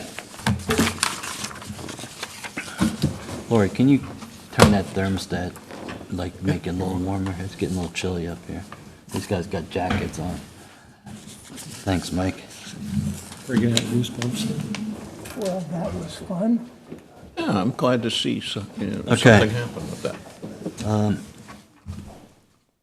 What did, Bill, thank you so much. I completely understood the motion. sorry to keep you waiting there and stuff. You're on that compensation? Or? Yes, sir. Okay.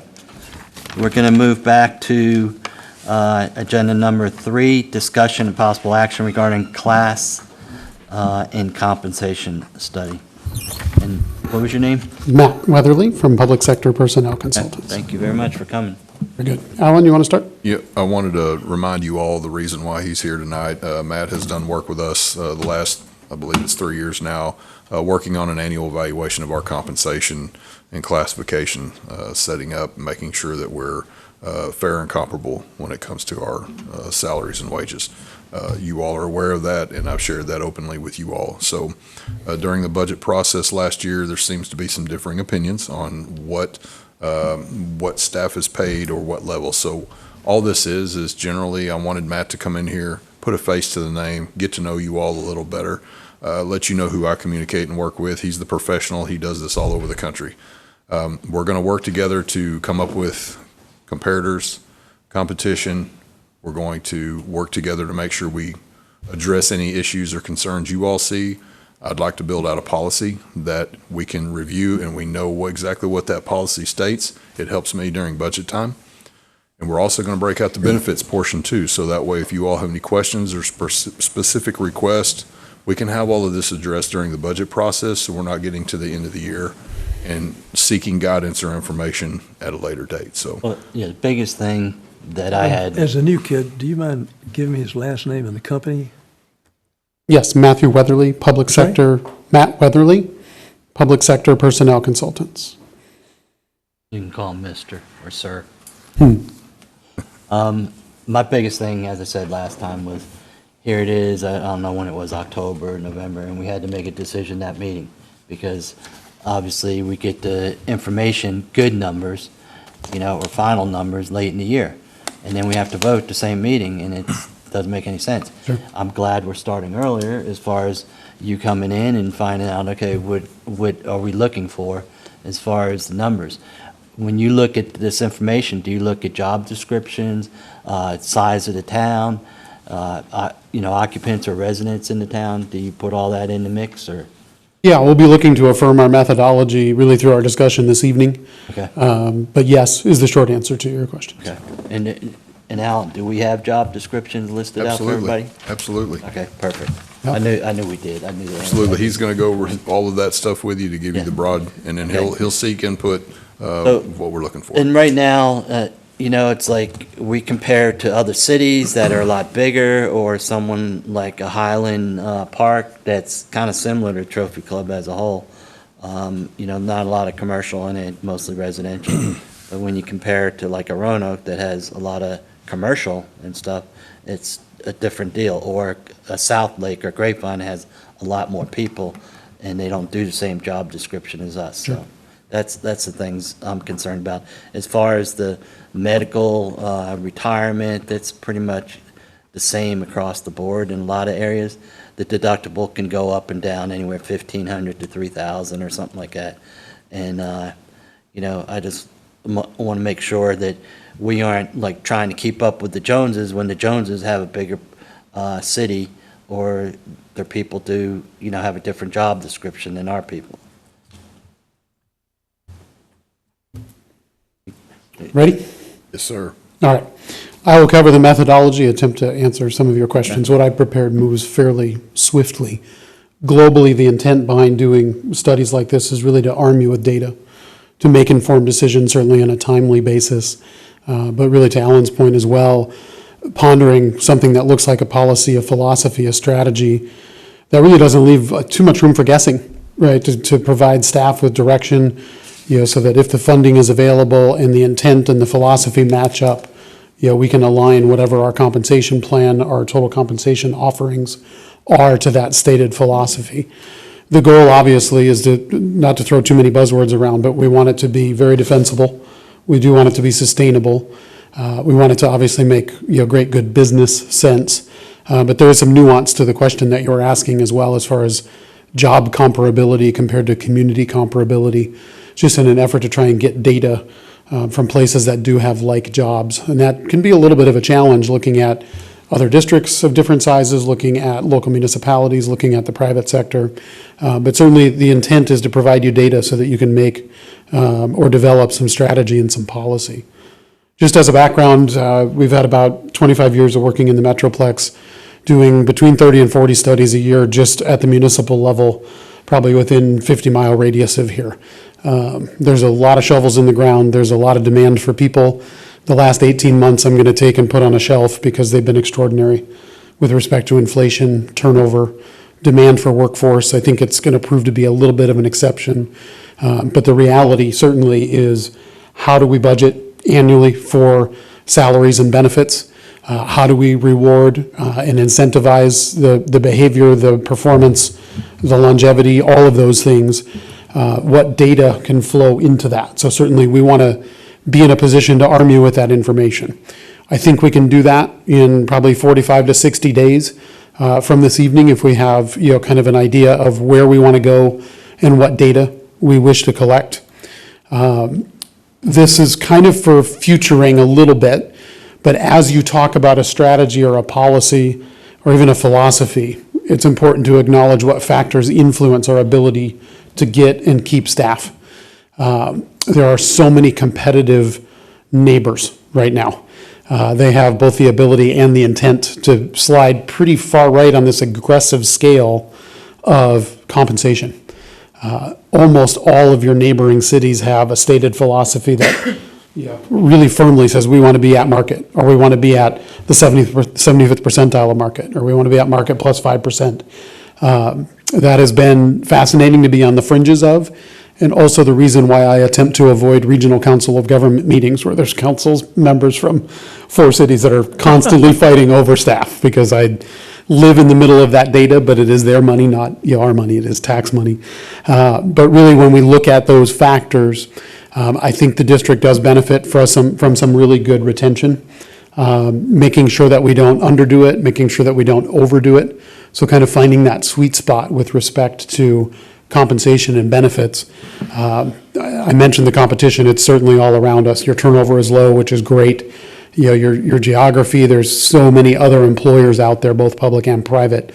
I can't speak really to your staffing levels, or for that matter to other agency staffing levels, but certainly when you look at job descriptions, job duties, we want to be sensitive to those comparisons, knowing that you might have generalists that do a lot of things, up against a Denton or a Frisco or, a Grand Prairie that has specialists where they have 10 people that only do one thing, right? So just all of that kind of goes into those comparisons when we start to make survey and job analysis. I feel fairly strongly that your employees, and I've not met with a single one of them, I've met Alan tonight in person for the first time, your employees do not care how you pay, they care how much. They are going to feel pretty strongly that competitors are important to acknowledge, right? So if we were in a little bit different situation with turnover, that discussion would maybe take a little bit different flavor. Specifically, where are we losing employees to? Do we wish to be a training ground for fill in the blank, right? That city that's taking all of your people, or a larger utility district that's taking all of your people. Balance that out, of course, with comparators, and to the board president's question there with respect to like populations, like maybe demographics.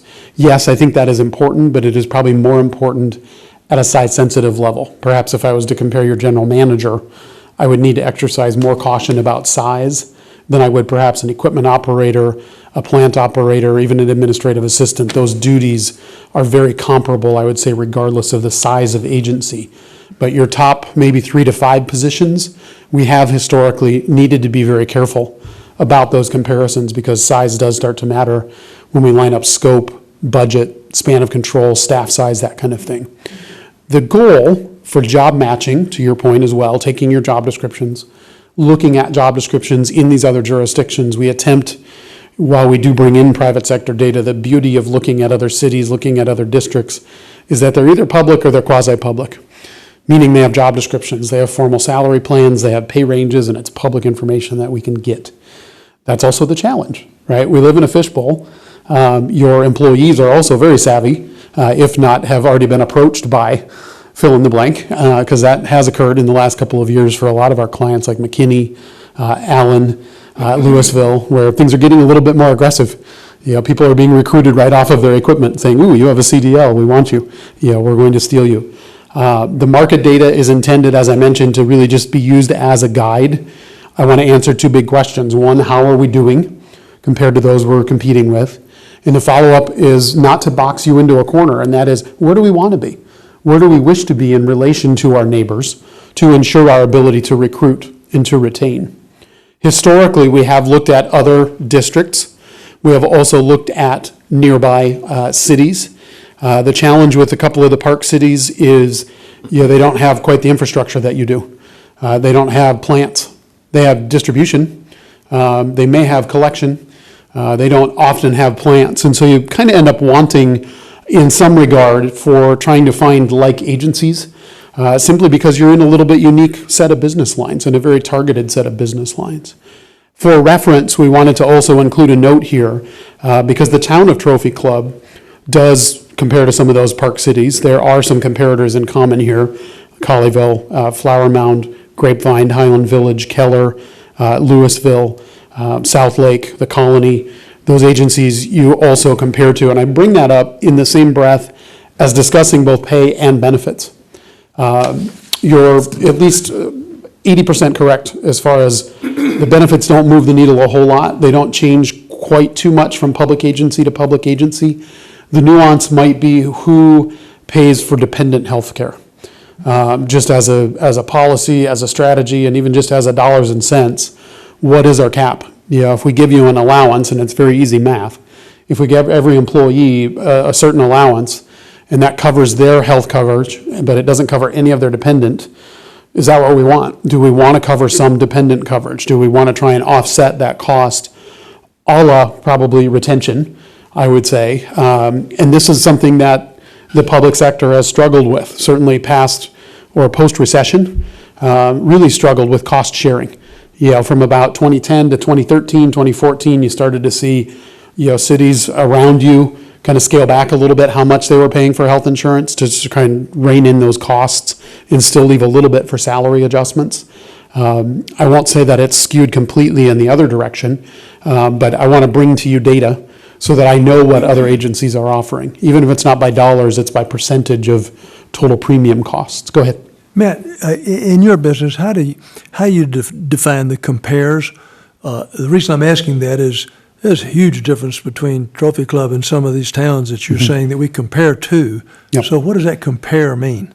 Yeah, I think compete is probably a better reflection. I think that factually, you're competing with nearby cities for employees. Okay. Right? Sure. Who you compare to, we have to be very intentional about trying to find agencies that have like jobs. And I get to be a little bit Peter Pan here on paper for a minute to say I'm comparing jobs. I'm not comparing employers, right? I'm not comparing cities.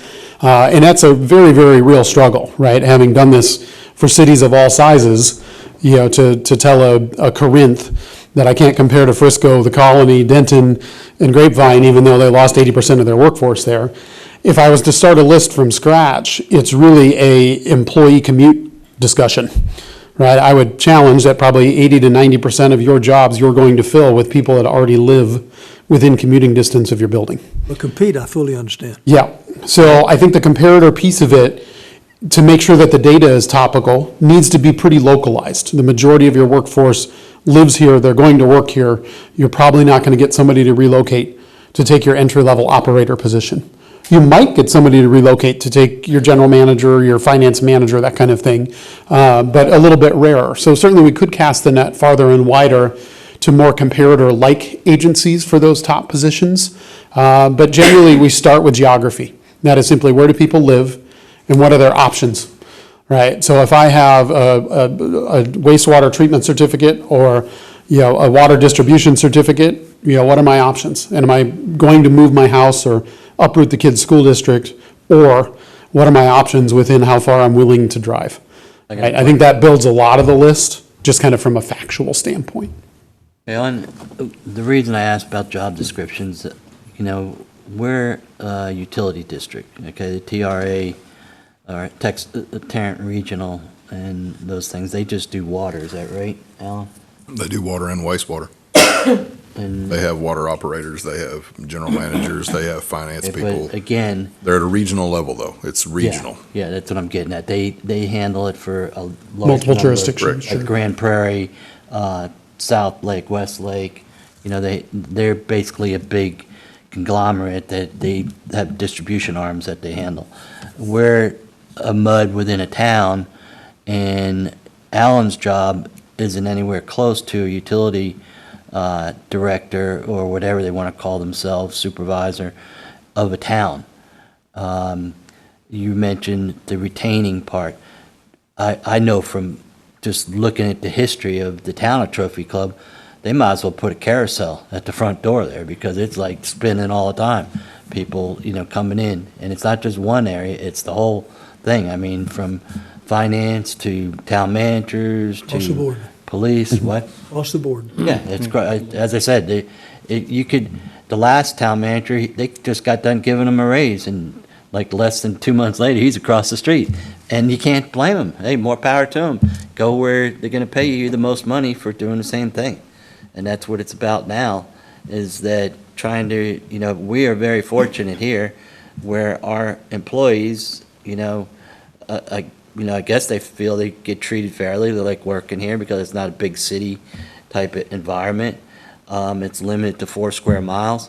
So that on one side is a plus, but they still have the option to go to a city or to one of these North Texas or Tarrant regional places to work. That's their decision, and you can't stop a person from leaving or bettering themselves for that matter. And if someone's going to pay you $20 here and for doing the same thing, $30, let's see. Let's do the math. It's not a hard question, So I just want to make sure that we're comparing, people like Alan or something, that he oversees the building of the fire, the town does the people, but he still has to monitor, financing, fire equipment. No water person in any of these cities is going to do that, okay? Yeah. I'm just saying. They're not going to, nobody in those other cities, none of those water directors or utility directors in any of those cities is going to run utility billing. Yeah. None of those. And that's the same with Mike's job. I mean, he does water, wastewater, that's why you have to look at the job description, then try and come up with something that matches, a comparable city or regional water district or something like that. Yeah, I'm very open to the feedback on this list, to generate an entirely new list. I can start that for your review. We, have in front of you in the past where we've gotten the most data, and I'm not hung up on who's paying more or less on this list. I'm hung up on who has jobs like ours. Right? To try and get data and then normalize it a little bit has really been our past effort. Yeah, in addition to salary, you have to include benefits. I mean, where are you finding in, corporate world that they have benefits like the public sector does? Very few places. Well, the top 10% does very well. What? The top 10% in the corporate world does very well. Top 10%. Their bonuses are his annual salary. Yeah. Their quarterly bonuses are his annual salary. The tech places are mostly the top ones and stuff. But you go to airlines or manufacturing plants or go out to Alliance here, to those warehouses, not even close. And with the benefits package. Yep. The benefits package is worth, what do you think, 25, 30,000 these days? It levels out at the 4-year degree level. So below the 4-year degree level, you are better off in the public sector. Yeah. You're reasonably assured a pretty regular cost of living adjustment. You're going to get some health insurance and a pension out of the deal. We give cost of living too. But and I want to talk about that because that is a topic for, this coming budget cycle in terms of how we do not want to see the whole scale move. One of the things that is very difficult to pull in the way of data is employee loyalty.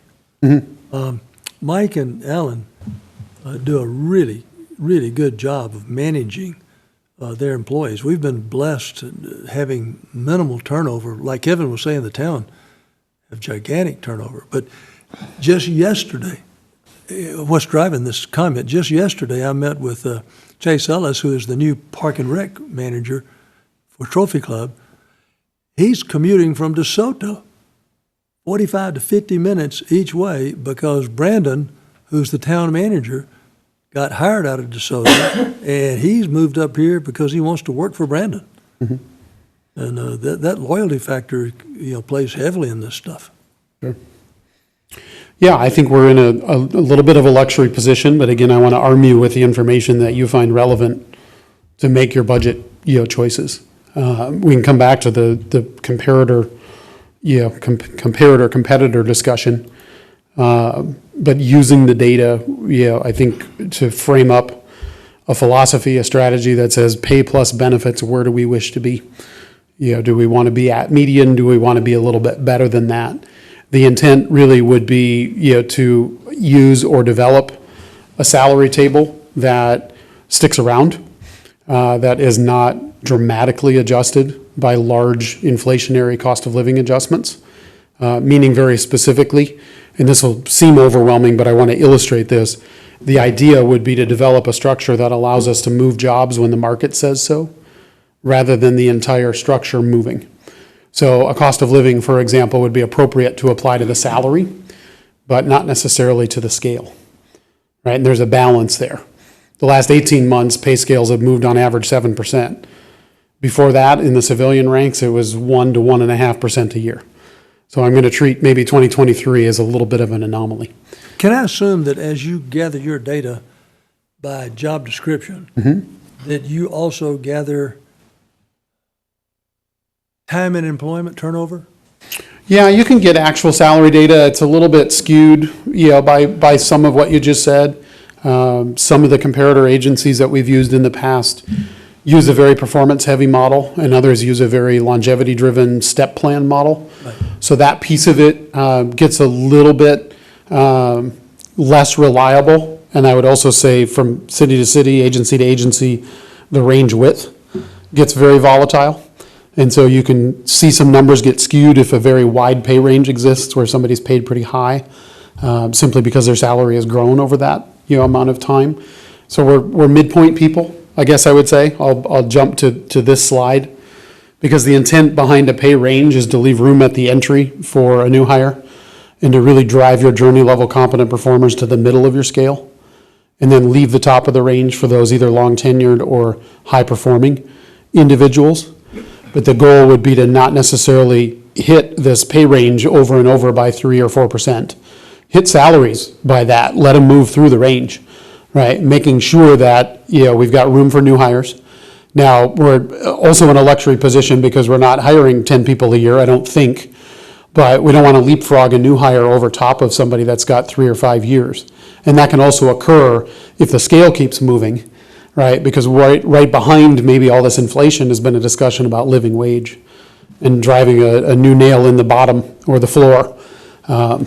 Places like Dallas that 4 years ago started, people at $12 an hour, they're at $18 to $20 an hour at the city of Dallas. Their lowest paid employee is at $18 to $20 an hour, right? I mean, that's astronomical growth in civilian terms. We're a little bit more used to it in police and fire. You can go to McDonald's or Sonic. Well, yeah, but we pay for that, right? It's a little bit different model because it's now $16 for the Happy Meal instead of $6, right? Because it just costs them more. That's how it is. I mean, Yeah, I don't even want to mention a person's name, but the more you increase or pay out, someone has to pay for it.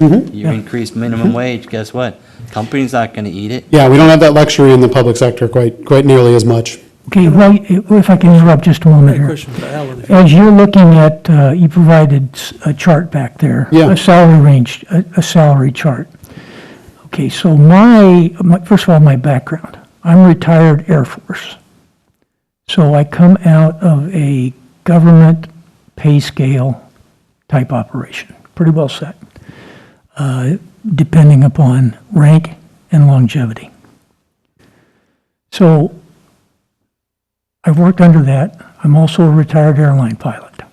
So I've looked and worked under those type of scales.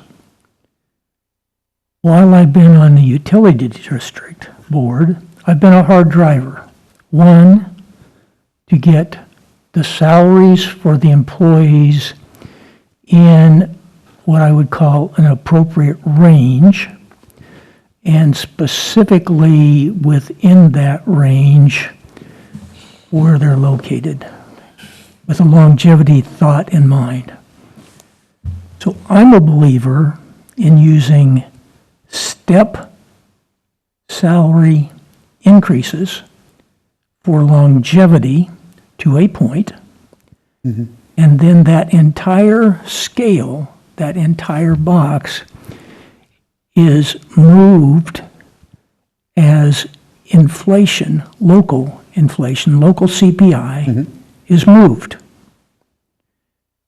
When I do that, I protect, well, first of all, if I don't do the CPI, from my perspective and my background, I'm giving my employees a pay cut. I don't give my employees pay cuts. Okay, that's my perspective. So as inflation factors in, then they are protected. And what happens then, I don't need to go out and do comparisons to the extent that I set it to begin with, and I've inflated it and increased it and given them job growth pay as longevity goes along for retention purposes. The problem occurs when you talk about, was it comparator wasn't the term you used, competition. I'm looking at my competition. I need to protect my employees from being pursued by a competitor. Because if my employee moves to a competitor, I have search costs to find the new employee, and then I may be into the training mode where I have to train that employee until that employee gets up to speed and gathers all that knowledge which walked out the door previously. Costs So- about a year's salary, depending on the job. Yeah, so I'm very, some might say, protective of my employees. Now that, I'm a Herb Kelleher type guy. I look out for my employees look out for my customers, and everybody's happy. So that's my background and my experience and what I'm looking for as you look for an input. Thank you. Okay, Jim, you had something? Yeah, I don't mean, I'm not trying to make this an embarrassing question. Alan, I'm not trying to put you on the spot. I'm just curious as to, there's no director's name here. Who's driving this train? I mean, Wait, let me it's- finish. Do That's you who's have some driving it. concerns that maybe you're not paying your people the right amounts, or they're not getting benefits No, this correctly? has to do with the budgeting process and coming up with a policy moving forward. Yeah, last year. This is my request, and we talked about it briefly last meeting. At last year's, I guess it was October, was it October? September? The Oh, in questions September. regarding When pay would, scales and comp and class over the last 3 It was years the have benefits. been, The be- it's been benefits and compensation. There's been differing opinions. All I'm trying to do is get us a policy that's on paper, and we know exactly where we Some stand. data behind it. Yeah, Correct. what So, was so we done- have a policy of how to go ahead and budget, so there's no questions later in the year That makes sense. Okay, of thank you. why. Creating that policy. it was mostly benefits, though. It's benefit, But it's a whole thing. it's the whole thing, but we're going to create a policy for the whole thing, but benefits has been the biggest topic of discussion, yes. Last year, after, the benefits changed January 1st, is that correct, Stephen? Correct. And it wasn't, when the budget came, we said, okay, how much is health insurance going to be? Didn't have that number. And we didn't get the number till September, October, and we had to vote at that meeting based on data that we just got. And it's going to be that every single year because Yeah, we don't I get hard mean, updated numbers. number, but at least we can get a heads up on, okay, what benefit package are we going with? How much is it? That won't be till September, October, but at least. It'll be determine- November. Right, so it But at was, least you have something to base it on. Yes. Got it. And we're looking for that comparison. How do you want us to be in comparison, and how are we going to budget for that? Right. Yeah. Right? Yeah, we're trying, as I understand, it, what we're trying to do is to make decisions up front on what our selection, we're buying the 2024, 2025 Cadillac. We're putting our order in now. We don't know really what it's going to cost. All we're knowing is we're looking at that, and we're not going to know until we get to September when the package comes in and says, you wanted the benefits for the employees' families to be at this level, here's your cost. That's when we're going to find out. But we made a decision on the base up plan. front saying this is where we want to be, so that when we get those costs in, we can have our sticker shock, but knowing that that's where we wanted to be. And it makes sense. Okay, so, you have more?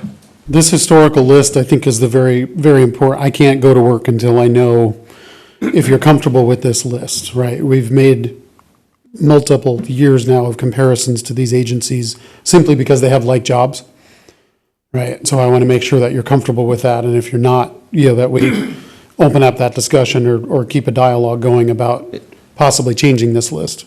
I mean, obviously, we want to be in the same ballpark as the other cities that have water and wastewater or whatever. We're kind of unique in ways.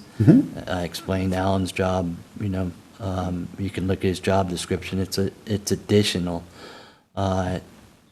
responsibilities to just, okay, let's see what a water and wastewater person does. Yep. And stuff. Okay, so I'm looking at your list, let me interrupt. I'm looking at your list, and the thing that I look at is how far, if I have an employee here now, and what we need to understand is Trophy Club is known as a very affluent community. I would say the vast majority of our employees do not live in Trophy Club.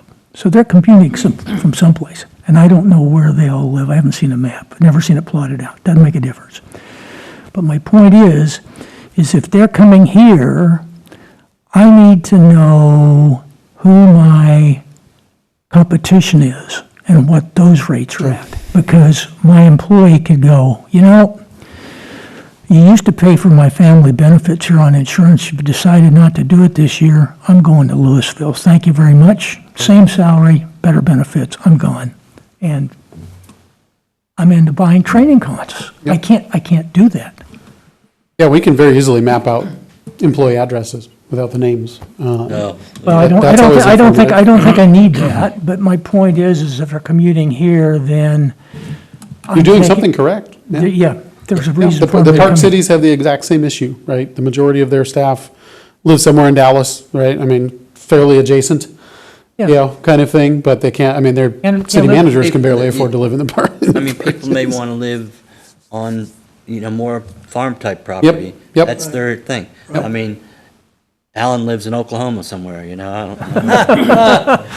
No, that's his choice. Mike doesn't live here. The only person I know that lives here is probably Bert. Bert's the Isn't only that one I right? know. And he's on the water side, but that's their choice. I'm not going to dictate, Yeah. some people, you have to live in this area in case there's an emergency. That's not the case. But as far as retention, yes, we're doing something right because our people, are here for many, many years and retiring here, where other cities, and you can't blame a person for seeking, additional benefits, especially if they have a family, or higher pay. That's what it's about, because, 20 years ago, it wasn't even close to what they're paying Yeah. people now.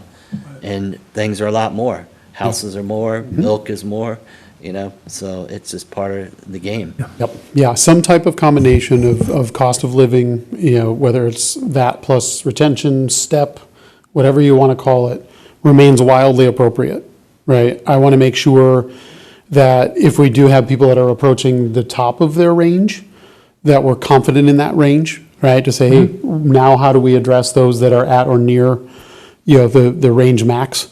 To say, should they be eligible for a lump sum? Do we want to withhold that COLA 1 year until the market catches up? I mean, lots of things that we can talk about kind of in the future as far as now that we have the data and we know what we know, right? Because we do this fairly objectively. We don't look at your payroll until we're really done, right? We compare job descriptions, compare pay ranges, affirm the ranges, and then look at salaries. Every That would job be a part of it. description would have a low, medium, and high, Mm-hmm. okay? If a person reaches the high, they can't go any higher. Correct. The job just doesn't justify that.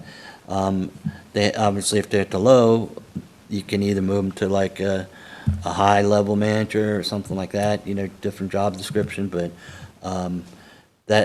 that's the problem with having longevity of people. Yeah. Is, you mentioned it earlier, okay, you bring a person in to do billing.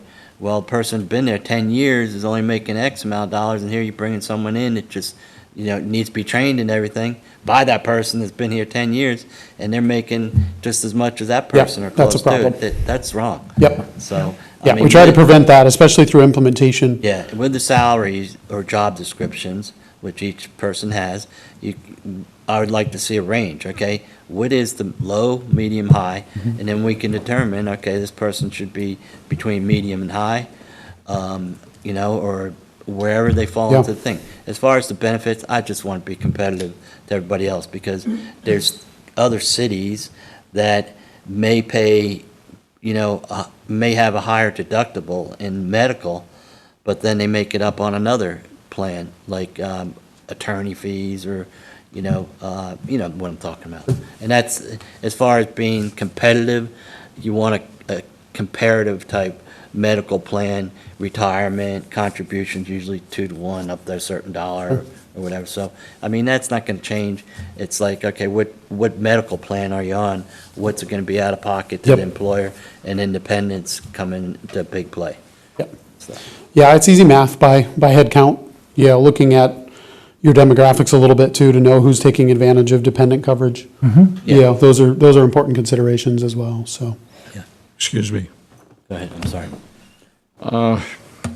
Some time ago, you said you are midpoint people. Yeah, Would you pull up that screen with the ranges, the actual numbers? yeah, this is just an example, just a screenshot. Yeah, I understand. But midpoint to me, I have a hard time understanding it. Sure. Let's take number 1 there. Yep, The mean, the median, the standard deviation, they could all be jammed up to the far left or the far right. The median, the midpoint really doesn't mean anything to me. Is there more to this? Do you do further analysis on the data that you collect, or how should I be looking at this? yeah, and I went to this slide first, just in reaction to defining what the low, the medium, and the high represent. And the median midpoint of the range is the going rate for a journey level competent performer. It takes out the variable of how wide or how narrow the pay structures may be in other places. There are a couple of cities around that we have compared to that have pulled all of their trades personnel and all of their utility personnel off of their civilian pay scale and created a very narrow, very intentional, and very competitive pay structure for very specifically the jobs that match up to yours. Meaning, instead of this range number 1 being from 33 to 49, their range might be 38 to 44. Right, they're chopping it off and they're narrowing it. So I'm isolating the midpoint a little bit just to get rid of some of that noise. And it is a philosophical number, and that number is where I want your 3 to 5 year people to be. Leaving room for the new hire, but also leaving room for that star performer that might move in the other direction. You do have current pay ranges for a lot of your positions. They might be a little bit wider or a little bit narrower than this, but the intent is to use that market data, get informed by it so that we know, and if we want to look at actual salaries, we can get that. I need one more data point to Mr. Thomas's point, that is time in job, so tenure, to say, okay, what are the actual salaries? Does my range mean much if everybody that's in these jobs is blowing out their range? Or, some of the agencies are not really using their range. They're paying everybody towards the top of the range because market made them do so. That's also, certainly a possibility. So I want to make sure, the whole intent certainly behind introducing this and visiting was to make sure that if I'm back in 60 days or 90 days, you're not in a position where it's all or nothing or put it in a drawer. I want to make sure that the data that we bring is data that you wish to see, which means really we got to get it to you before that meeting, give you a chance to take a look at it. So just wanted really your comfort level and some interaction around defining the market and defining what data to bring back. So I have a point on midpoint, and I understand Director Brewster's input, mode, median, mean, standard deviations, that type of stuff. Been a long time since that college class, a real long time. But when you said the midpoint, you're looking at 3 to 5 years.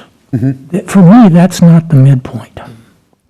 The midpoint for me, if I'm building a step process that goes 15 years, my midpoint's 7. Yeah, assuming a step every year and assuming a step plan, Yeah, a step plan. And so. depending on the size of the steps. Exactly. And the other thing that I look at is if I've got an employee coming in, I've had to replace an employee, and I'm getting an employee in that's got good experience, not going to require a bunch of training. He's not coming in at the bottom. Correct. Or she, whichever the case may be, not coming in at the bottom. They're going to come in somewhere further to the right in the scale. As long as we haven't damaged internal equity like the billing example. Exactly. Right. So have we been Exactly. successful at getting our current tenure person to that ideal spot? So that exactly. we can value that newcomer with tenure? Exactly. So, giving credit to that, what I'm concerned about is that we have the adequate growth range, and then when I bring somebody in the hiring process, in the negotiations, I say, okay, ordinarily, we have a 15-year step plan.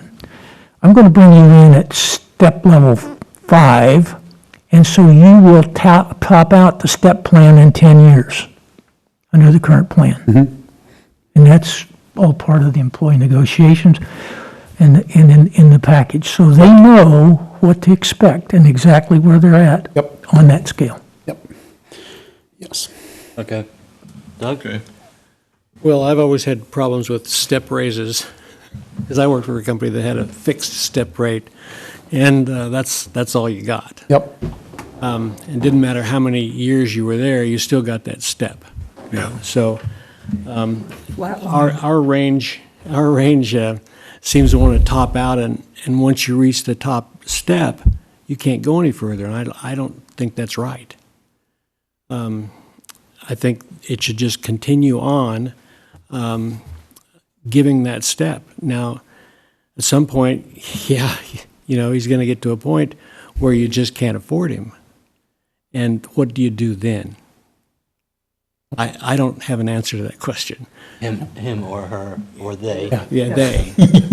Whatever pronoun you choose. Yeah, it's annually appropriate to Okay, discuss so those that you are put at or above the Again, top. that's where the range could be expanded out, above what is suggested. Again, back to a market philosophy, because that may take you well above market. Do you want to do well, that? But you protect them, Doug, you protect, you say, okay, I'm going to step you up for 15 years. And when they get to the 15-year, like you said, they're capped out. Well, they are capped out, but we're going to protect them through their purchasing ability, through the cost of living increases. So yeah, you are capped out. But at that point, you're going to be looking at how much longer do I need to stay here to retire? Okay, so you may float for 5, you may say, well, I need 20 years to retire. That means I'm going to float for 5 years, but I'm getting cost of living. So I will get increases to cover things. It's not like they cap my salary and now I've got to eat inflation. I don't have to eat the inflation. But you're right about how far do you run it before you stop it. So yeah, the top of the cap is, or the top of the step is my problem with it. I just want to keep it going, Well, I want to take you with me. I've got a lot of client employees that would love that. No, I think- But we do have a finite value. That's always the hard part. Yeah, I Right. think at that point, we looked at, well, what are the communities around us paying? To see if we couldn't stretch that cap Sure. a little bit. And so, yeah, I don't like step raises. I don't think it's fair, because every year you don't do as good a job or as bad a job. It's just, 2 or 3% a year, whether you show up to work and you get your 2 or 3%, and that seems very boring to me. The cost of living is, that's good too. So I don't look just at step. I look at how the person performs. And so I know with the government, they like, everything in a row, and you get 3%, 3%, 3%, and that's kind of a government sort of thing to do. But, there used to be a time when a government job paid less than a civilian job. They had less civilian jobs had. Now, I think municipal-type jobs get paid more than the civilian job, and They're lockstep until the more four-year degree, benefits. then it departs, and especially in IT, finance, engineering. At a four-year degree level, supervisor, managerial level, then the private sector still wins, but Yeah, so, your instincts are right. interesting. So I encourage all of my friends to look at a municipal job. 100%. Yeah. Yeah. Oh, wait, do you have more information now, or? No. Okay, so what do you need from us? I want to give Alan a chance to make sure that we've touched on the topics that he wanted to. But yeah, then I'll respond. Alan, do you? When we bring up the past comparators and data sources, typically we have utilized North Texas, Tarrant Regional, and Upper Trinity, but typically in the current range that we have, because of the annual cost of living adjustments y'all have provided, that's typically considered more of a private side when they respond. So it kind of throws our ranges into a different level. So everything that I've got budgeted in our current 15-year range doesn't include those utility districts because they're so large and regional. Yeah. But it does include all of the other comparators that he's provided. And I can't remember, I think some of them may be, no, they are the ones on the top. And sometimes we don't get responses, but so we've always erred on the side of caution for budgeting purposes. And we do have a range built. What I need you all to just wrap your mind around is typically in municipal government, and Matt does this more than I ever have, but everywhere I've ever worked, and I've been in this industry 20 years now, this is the similar factor used everywhere I've ever worked. So when we talk about stretching the top end out, that's where you start comparing your midpoint, which is just the middle of your salary range. And to your statement, your median on some of the lower end jobs may be closer to the 25th percentile, but that may be because they've only been here for 3 years. Right. The majority of your field staff may be young. But on the management side, you may have a higher end of your median on the other end of the scale because of their job duties, responsibilities, or they've been here 25 years, right? So you've got more people in that end. So you got to remember that when you're looking at municipal government and the structure, that midpoint, most people, when he says that market is that 50% is that market, right? Typically, you're trying to match that. Or if you want to say we want to be 5% above market, we want to be at 75th percentile, which is what we're currently sitting at based off of last year. But if we have someone in a salary range and they get to the top of their range and they're already tapped out or they're already making more than that top range, when you want to continue to give people a cost of living adjustment, that's fine. But you have to remember that you're also not doing them any favors because you all as a board may not be sitting here in 2 or 5 years and may have a different perspective, and that person may not get a raise for 5 or 6 years because there's no growth in the scale. Right? Does that make sense? Yeah. The top end has been pushed out so far, those people may not see a raise for many, many years. That's my concern. Well, It's not a bad concern because we do have a lot of tenured employees and we all want to continue to work here until we're ready to retire. So that's kind of what I need you to understand is this is what we're going to use. If you all have any heartburn or if you want to use different cities or comparators, that's what we're asking is, are you okay with that? Does anything bother you? Let him know now because he's fixing to go out and start gathering data. My criteria, like I said before, is if somebody would leave here and drive someplace else to work, then, and I know that decision would be based on the delta in the value. Yep. I mean, I might drive 100 miles if it's going to make me $10 million. But, so I understand there's that factor, but I need to have a general sense of ease that we're looking at things that are reasonable, that are competitors to us. Yeah, we've been very cautious in the past, especially at the supervisor, manager, and above level, just because of the presence of some of the size of these agencies. Some of them have public works divisions that cover utilities. Yeah. Right, and then we can ease our way into a foreman, a supervisor, a manager, a lead, Yeah. That kind of thing. On the other hand, I'm not interested in losing my four-year employee down here either. No, they're your bread and butter worker bee. Yeah. So, Okay, so it sounds like we're going to utilize your expertise and continue down the path, and if you see anything that modifies or needs to change, then so be it, but we'll give you the autonomy to go out and continue the path that you have been. Yeah, I think absent really good turnover data that says, wow, everybody's leaving out the back door and here's where they're going. Yeah. So, We're fortunate. yeah, I think you're doing something correct, right? I just want to arm you with data to make sure you're comfortable with your budget decisions. So, Okay, anything else? No, I think the next steps is he'll go out and he'll begin gathering data, and what I'd like to do is start bringing some information back, and once he does, I'll send it out to you all for any kind of comments or questions you may have. Hopefully, we can get him back in April, during the April meeting, to have another follow-up conversation with you all. As we were given pretty much after the first meeting, we need that type of information as far as comparison on benefit packages too. He's not going to just go salary. through all of that. Yeah, he did, I guess you created the information that was given to, at the second meeting. No, he wasn't involved in that process. So he's going to review our benefits portion as part of this year's study as well. Okay, perfect. That's going to be supplemental information he's going to give you. Okay. Anyone have anything to add on that? Oh, that was a difficult area last year. Okay. Thank you very much. Thank Sorry you, you had to Director. wait. No. Listen to all that bingo crap and everything else, so, Thank you. okay. Thank you, Matt. Have a good evening.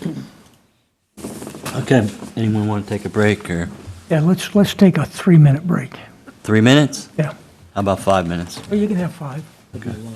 Okay, it's 8:46, we'll call, be back at about 5 minutes. Can't do the math to 51, so we'll just... I wonder is how to handle it. We're back in session, it's 8:52, and we're moving on to, we're all done with the compensation, right? Yeah, item Yep. 5 More now. questions? Okay, we're moving on to agenda number 5, discussion regarding updates to the Town of Trophy Club website. Mr. Brewster, Vice President Brewster at that. Thank you so much, Mr. Chairman.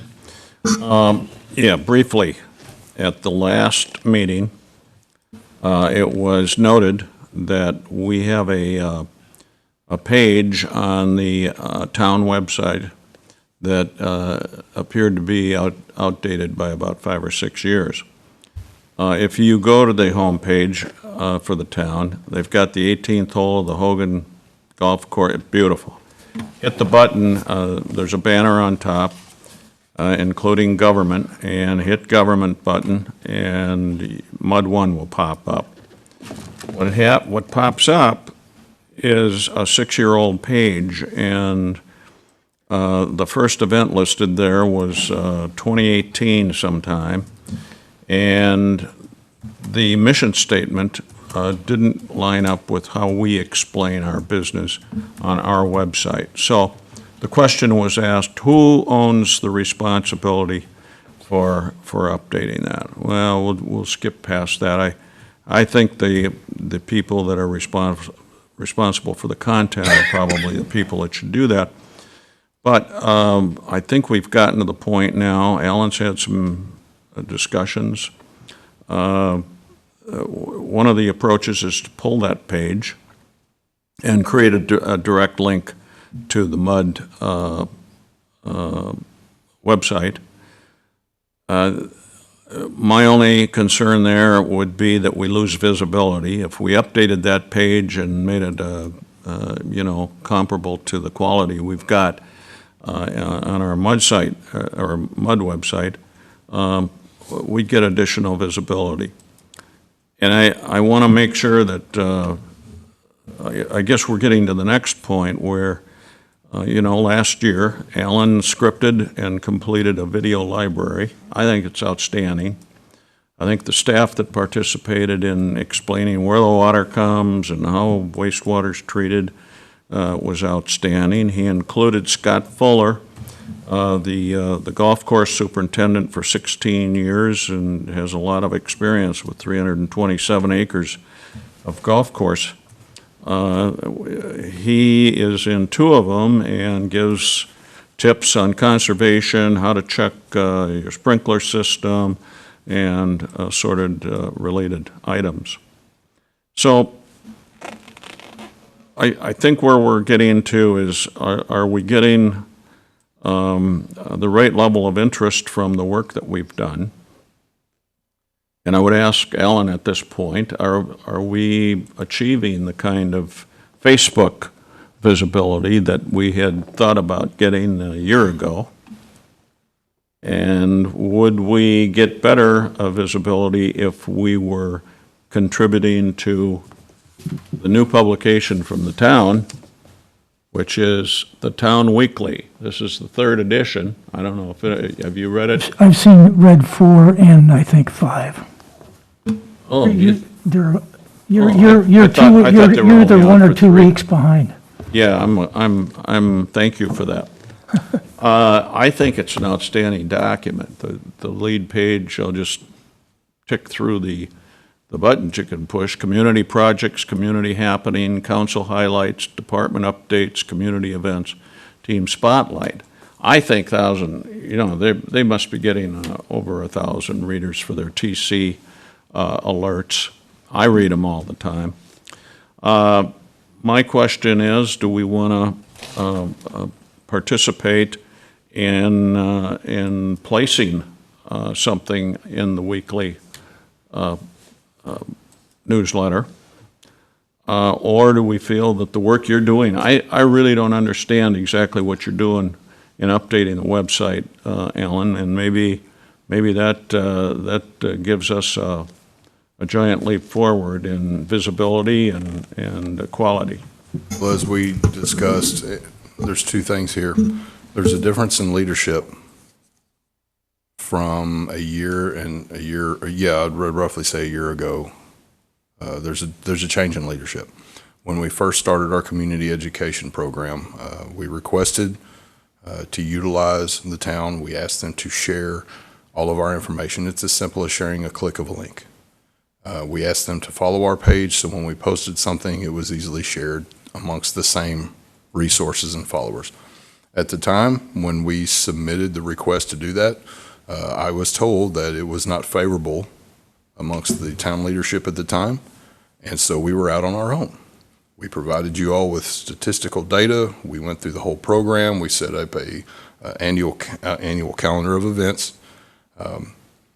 I do know that since, I'm going to say, May of last year, when we had an interim town manager and now the current town manager, any information that was relevant to the public that we wanted to share and we were putting on our Facebook, when we sent that to them, they have openly and gladly shared that. So I would say over the last 9 months, we have had no problems. Our annual waterline project, we've had our smoke testing project. I've got some lift station information I'm planning on sending out. Got some high service pump station information we're planning on sending out. So when the town manager spoke and said, hey, if you want to include anything, send it over, I did receive a request from them to say, hey, send me over what you have. So when I have data to send over, I plan to send that over. Yeah. So they have been open about that. I'd like to address the website. I'd like to address the website because it seems to be the primary driver.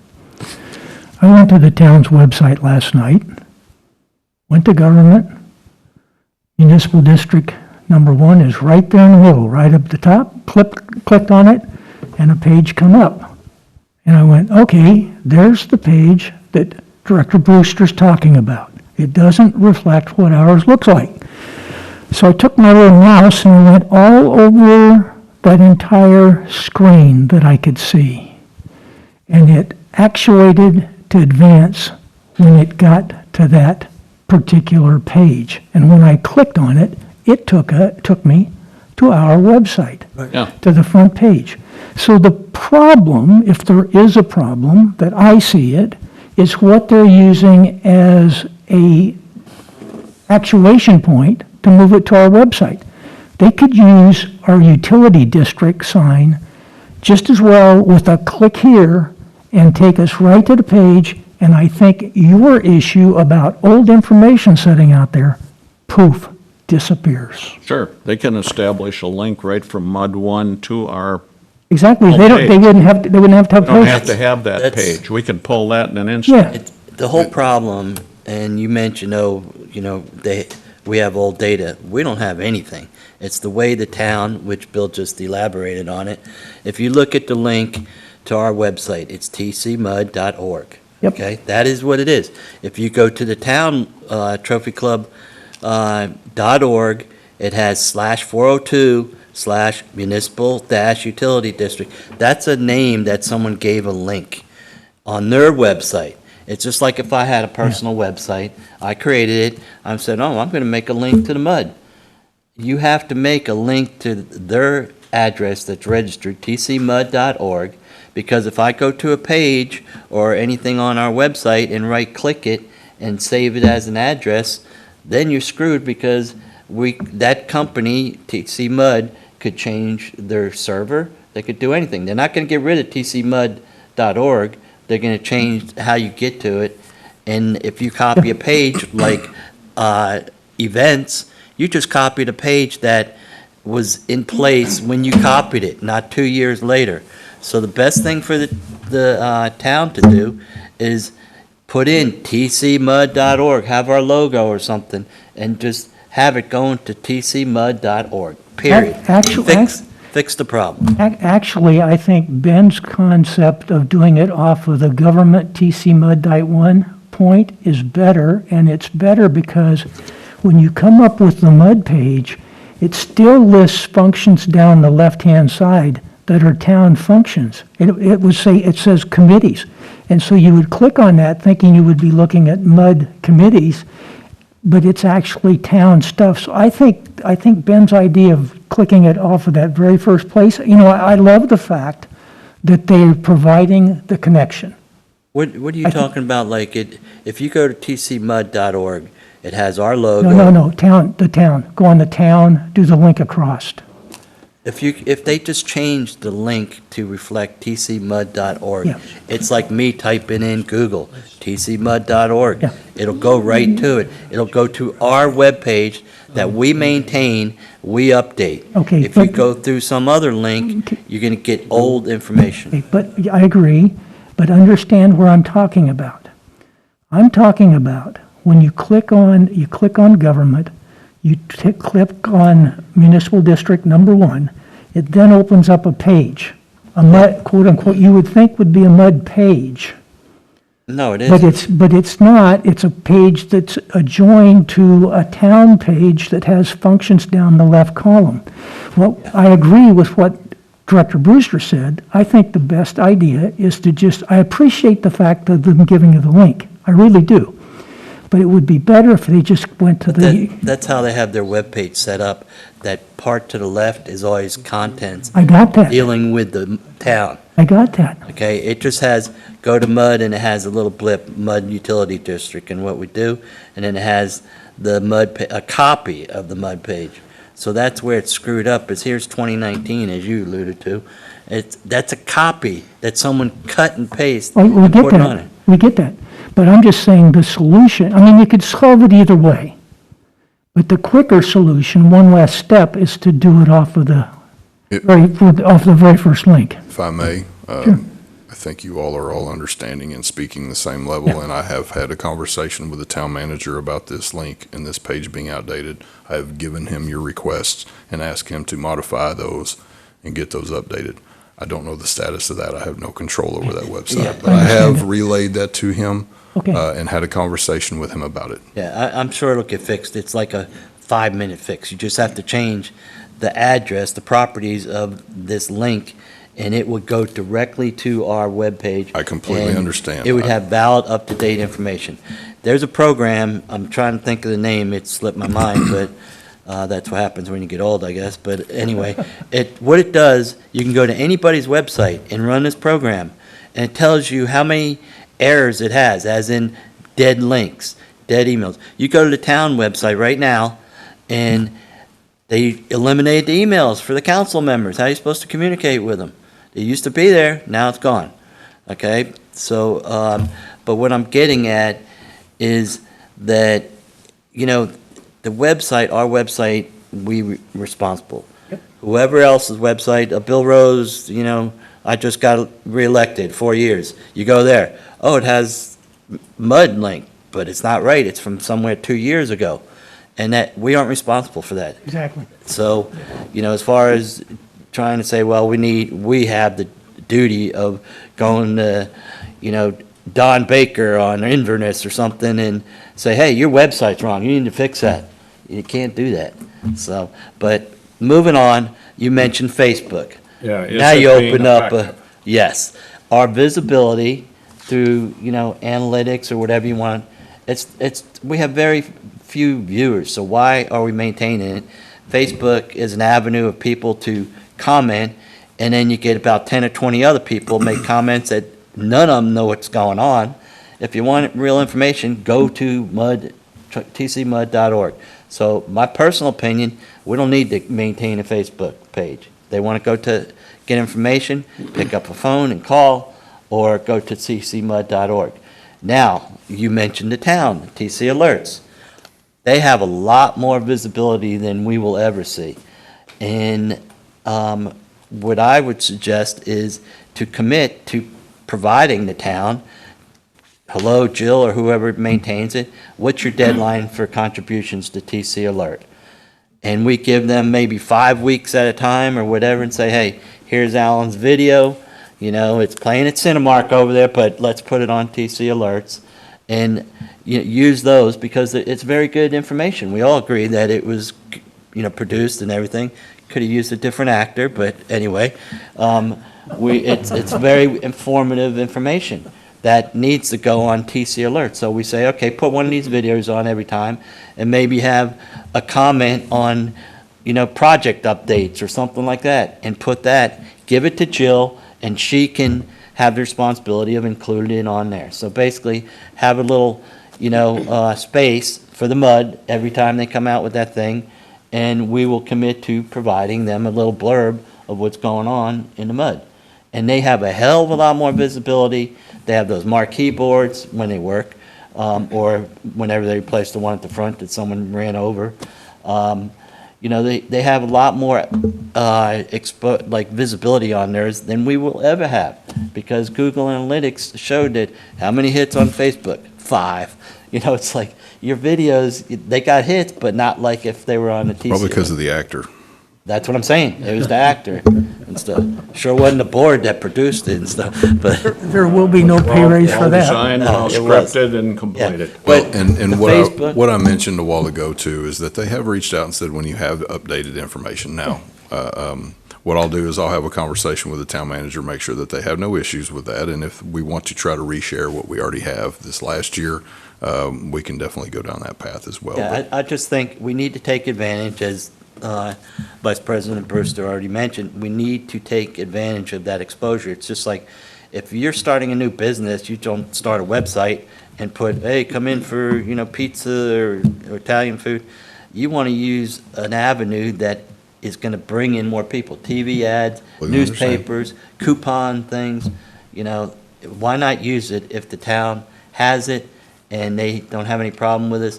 And then we give them valid information, not something that, well, yeah, I talked to Alan and he said there's going to be a water line replacement on Carnoustie or something. When it's not on Carnoustie, it's on Edgemere, because, someone heard something different or something. And So- that's the intent, is we'll still provide the content about what's going on and the pictures and the data. It's just a simple pushing it out type situation. And they did say when we had information to push out that they would If do so. someone has a complaint, we have a place on our webpage that you can write a comment or call and report it. And But most of our Facebook- calls and complaints, they come directly to the office, Yeah. and we handle them very quickly and Right. swiftly. And our project-related things a lot of it, so much is done in the field. So much is done in the field that people never see, because our staff is trained to take care of those problems. They're trained to communicate in specific ways that you all don't have any ideas of how many routes of communication that have been implemented over the last 4 years. Well- I know I've worn them out. I want to, Mr. Chairman, let me refresh his memory on some conversation we had about a year ago. You were coming up with a ton of ideas on, we were talking about printed publication at the time. And you said, we could have did you know?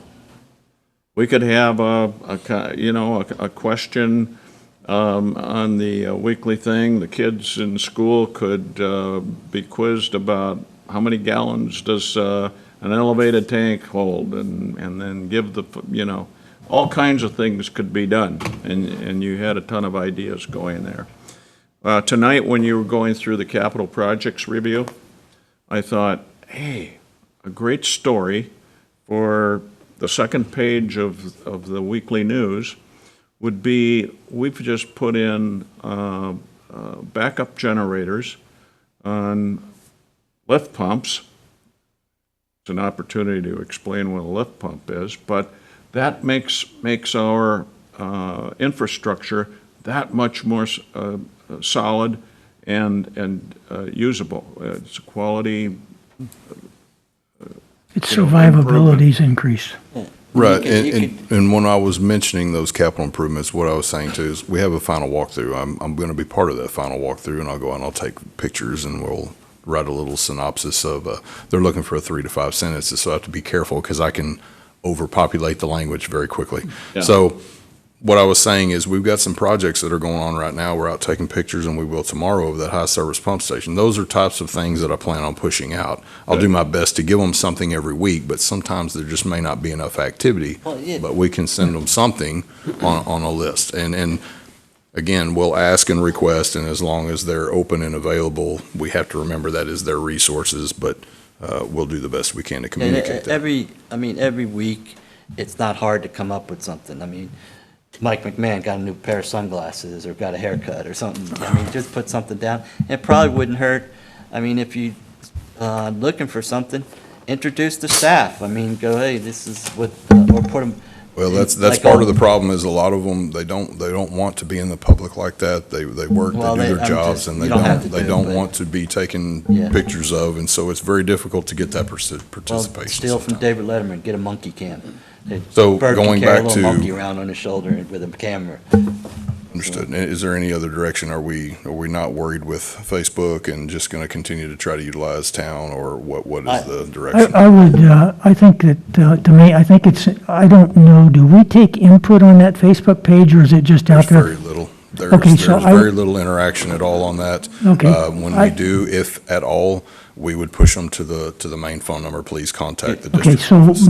I would appreciate it that it stays there, and you continue to put important things out there, because I, for one, grab those things and move them to other sites to get a further distribution on them, and they sometimes cause interest.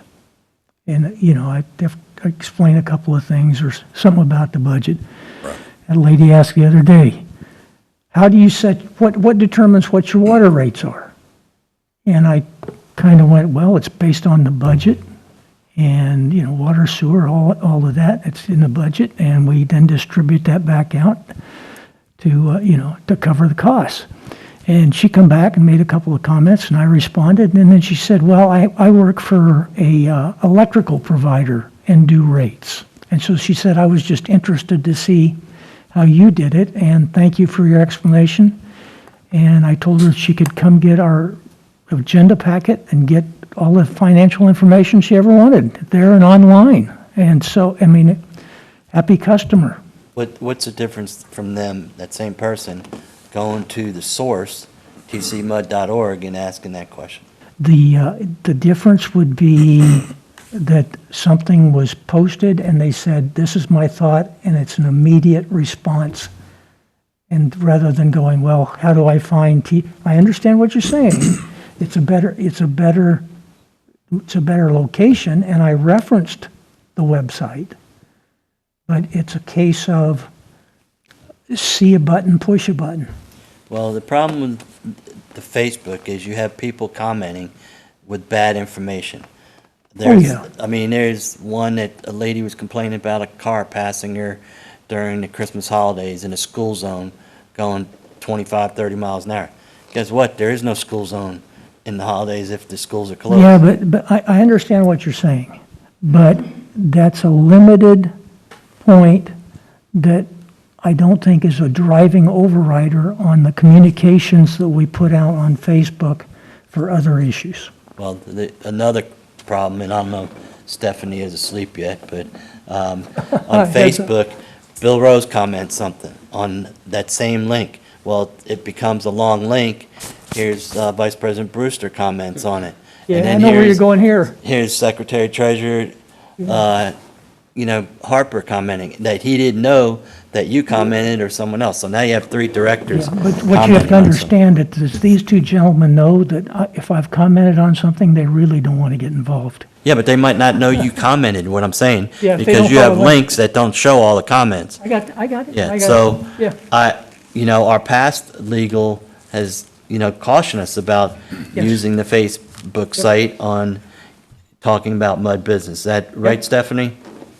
Yes, I mean, I do voice a lot of caution to boards about using their Facebook pages just because of that situation. It's always unintentional, but it's sometimes, especially when it's, you have some heated conversations, people can lose track of who's commenting on what. And as far as Understand. the visibility, and you probably were one of the few that commented on a mud Facebook site, because according to the numbers that we saw when we were tracking it, it's very few. I mean, based on the videos that, again, we all agree that, Alan had excellent videos, and I wish they would have got more visibility because they were very helpful explaining, what's going on. So, I don't know, personally, I don't want to see us waste any time or expenses on maintaining a Facebook site that gets very limited exposure, and use that time or expense to contribute to the TC alerts. That gets a hell of a lot more visibility. And we should be working like one message to the town, not have 4 different websites that, like, again, Trophy Club Community and whatever, The Voice and whatever they're called, there's about 5 of them, and you can get a different message on each one. So I think we should be utilizing what the town has put up. It seems like it's getting a lot of visibility, and participate in that avenue. That's my personal feeling. I'll go around the table. Jim? Well, I've never been a fan of Facebook because it's predominantly a bitch at you site. I mean, I've never seen an awful lot of value in it. I do think trying to tie into, the town's got a full-time person now that's developing this Friday deal. I mean, that's what she does for a living. And So, if we can feed information into that's pertinent, I think that'd be helpful. okay, so you're saying to contribute to TC alerts on whatever basis they have and deadlines they have, and not continue with Facebook? Correct. Okay. Doug? Well, I like both. So No, you gotta choose I like one. TC alerts. I think is great and would contribute that and make a serious attempt at giving some quality content. And what about the I would like Facebook? not only visually, but sound-wise. I'd like to hear those generators fire up. That's what I'd like. I like to hear a 65 Corvette fire, but that's just me. Anyway, But anyway, but yeah. You wanna and keep if there Facebook? was- I want to keep Facebook, or maybe not have to spend so much attention on it, time or money on it, but if we can roll something over to Facebook that we take from TC alerts, I think that would be great. so you're saying to have a Facebook site, but have it rolled over to TC alerts and/or our webpage? Yes. And Okay. just so you all know, operationally, that's not any easier. That would, if we put something on Facebook, I would probably send the Facebook post to the town and say, please share. Yeah. That's the easiest for us. So all I have to do is create one set of content, and I ask the town to share. That I'm would with give us that. both. The doing both. crux of this is that if they would have just shared information a year and a half ago, it would have been easier, and I think met a lot of your expectations to communicate. I know that we have followers. There's a few individuals that it doesn't matter what we post, they're sharing it and liking it or whatnot. So I'm very proud of what we've put into that Facebook page, and is how we've created simple informational maps, data. It gives everybody an understanding. I know that you like driving by the sites. You have a map. You can see exactly where we're working, right? And we know the time ranges and all of that. So I'm trying to get our capital improvement page updated first, because that's going to be the basis of information, and we'll link back to that when we have project-related updates. And That's really the simplest thing for us. It's either one or the other. Okay, Ben? This newsletter is off to a rocking good start. Everybody's reading it. I think the town, Jill Lind, and she also has an assistant to help her maintain a 350-page website. But I think we've got a lot of great information at our website. We can start to push out and share with them. Okay. Get a favored spot on the second or third page, and we'll get a lot of visibility. Okay, Bill? I'm in favor of both. Okay, I don't like shutting down lines of communication. Okay, so we're going to, what Alan suggested then, Yeah, correct? I would, yeah, exactly. Okay, you want to make a motion to that? And, I don't think, do we need a motion? well, I want to make sure we give Alan direction, so it's Okay, documented. I move that we continue utilizing the Facebook page to put out information as well as coordinating with the town information that may be used in the Town Weekly. town weekly newspaper. Okay. I have a motion by Director Rose. Do I have a second? Second. Okay, second by Vice President Brewster. Is that what you wanted, Alan? That sounds like what we plan to do Okay. anyways, yes, that clarifies Okay, it. everybody understand the direction? No more comments? All in favor? Show of hands. Okay, you got your orders there, or direction, I should say. Okay. That was a good discussion. Next. You satisfied with that discussion? Yes. Okay. Not that I care, but I just asked. Okay. Hey, Okay. That was a good discussion. Okay, discussion and possible action regarding aerial sewer line crossing. It's agenda number 6. Mr. Thomas. Yeah, I passed out pictures the last time and shared with you at that time what my concern is.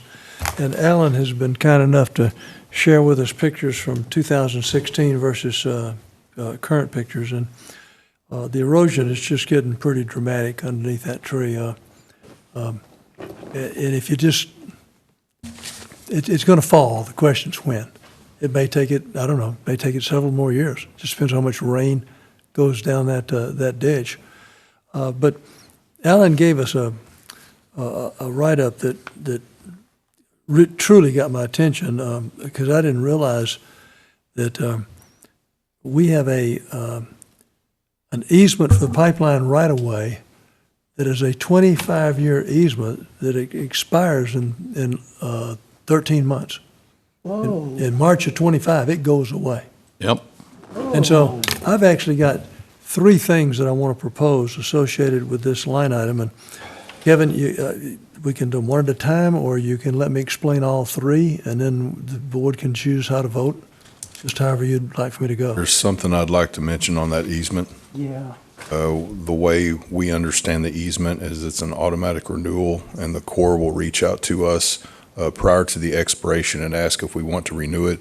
Plus, staff also has it identified on our calendars to make sure that our engineering consultant reaches out to the Corps to make sure that it does not lapse. That's an operational thing that we're taking That care answers of. the first proposal I was going to make, which was going to be have Alan start the process to work with the Corps. And that's an operational thing that That's an we'll excellent- take care of. Is there a possibility when you have those discussions to talk to him about this tree? We can do that as well.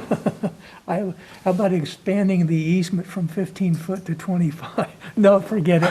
They won't buy it. The second one has to do, and I'll read it to you in just a second, but within the actual document itself, 10, right to enter, says, "The right is reserved to the United States, its officers, agents, and employees to enter upon the premises at any time and for any purpose necessary or convenient in conjunction with government purposes to make inspections, to remove timber." That's the United States government. No, I understand, but that's there. Correct. So, I think this is a 2-step process. My first concern has to do with, are the 2 steel girders on top of that thing strong enough to handle that tree if it were to fall directly on them? I don't know. We haven't looked at that in years. Now, before we were to spend any money to have Alan, and one of my proposals is going to have Alan to have an engineer come out and tell us if it'll handle it. But I think that's phase two. Phase one, in my mind, would be that we have Alan possibly working with Stephanie to develop a letter that and Kevin, it might be yourself, but a board member and Alan meet face-to-face with the head of the Corps, asking for their help with this particular issue in that it represents all kinds of sewage hazard to Lake Grapevine. And if we write the letter appropriately, and it's one of can you help us? The town has very recently had an excellent success in contacting the Corps and working with them, more so than I've ever seen before. And I'm thinking if we could dovetail off of that a little bit and get in front of them and say, look, here are the pictures. If this thing hits that pipe, we're going to have hundreds of thousands of gallons of sewage going into Lake Grapevine. We need your help.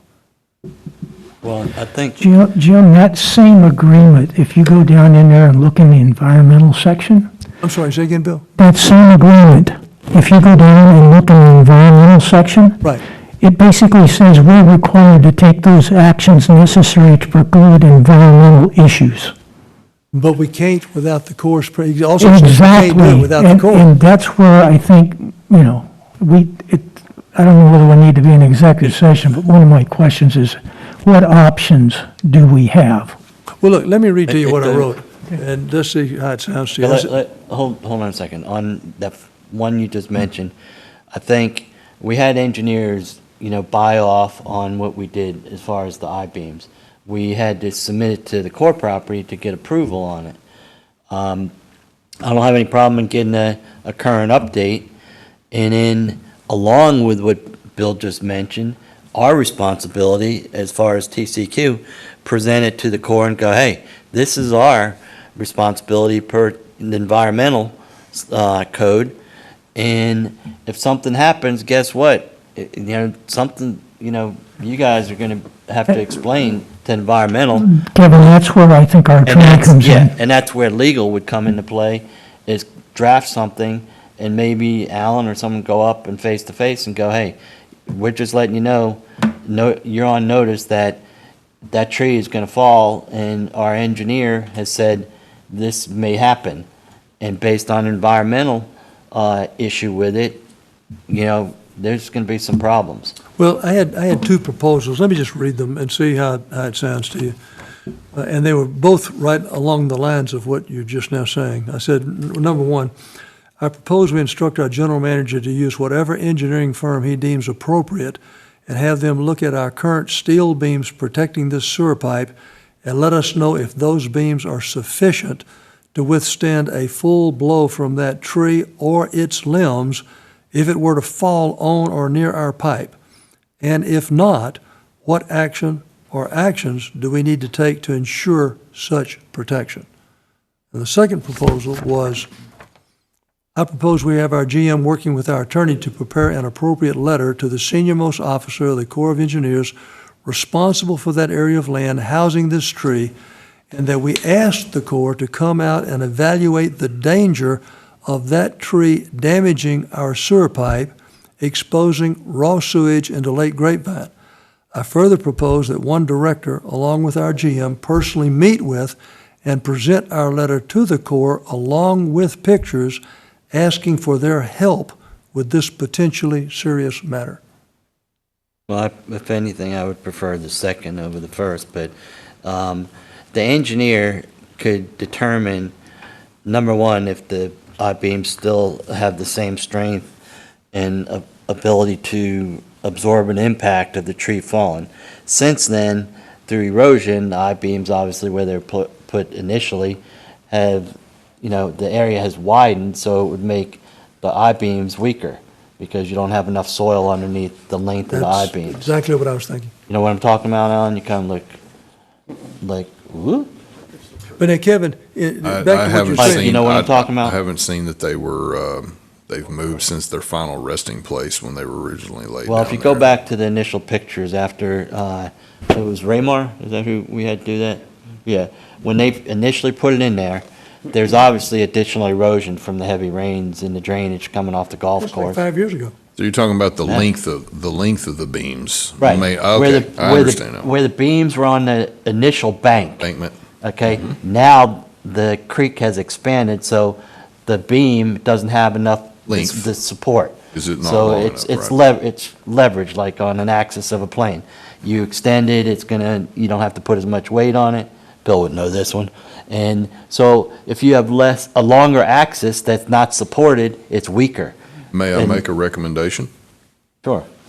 Let me see if I can contact a local representative from the Corps Okay. and see what they say.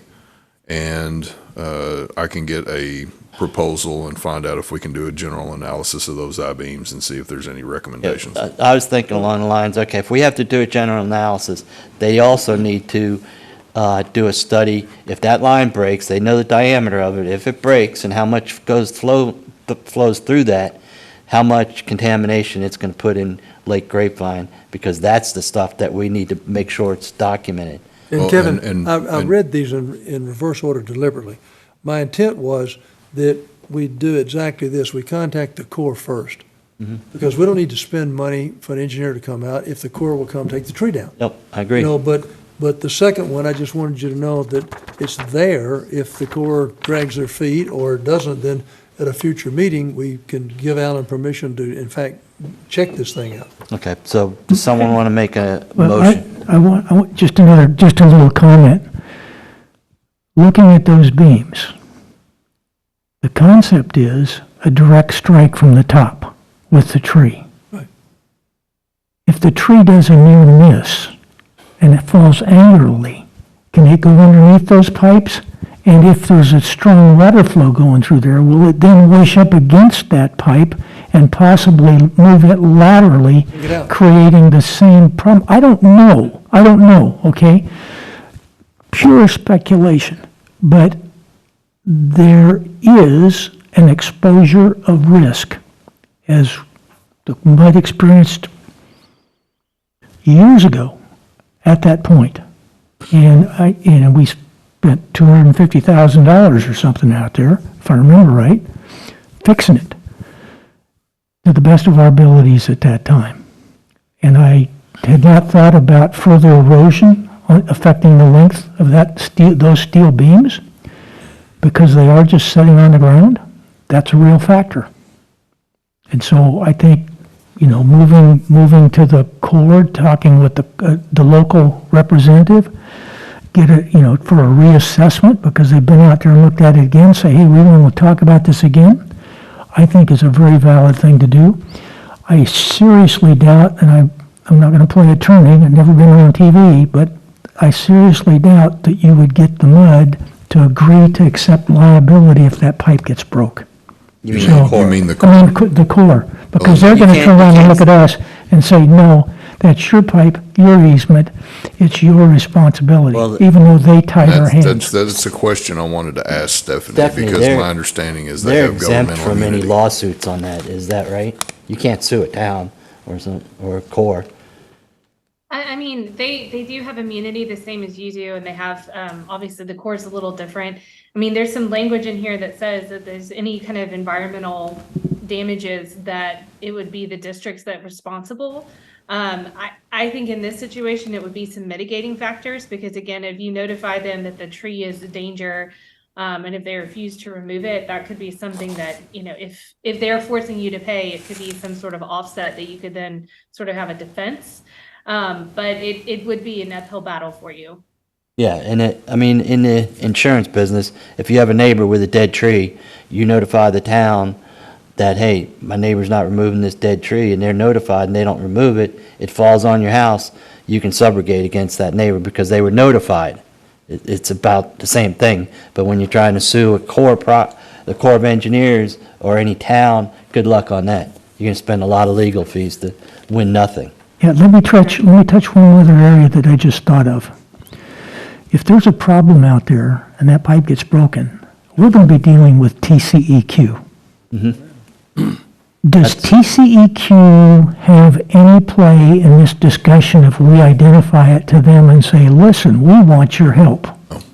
They're the regulators of the They're not- federal law And it is our responsibility to take care of that piece of pipe. It's our responsibility to clean it up, repair it, do whatever we need to. Okay, So okay, we're essentially, as Stephanie mentioned, we're dealing with the federal government here. okay. I was just looking for maybe some state help, but guess By the way, I not. was very careful to word this because I don't want to go adversarial at all.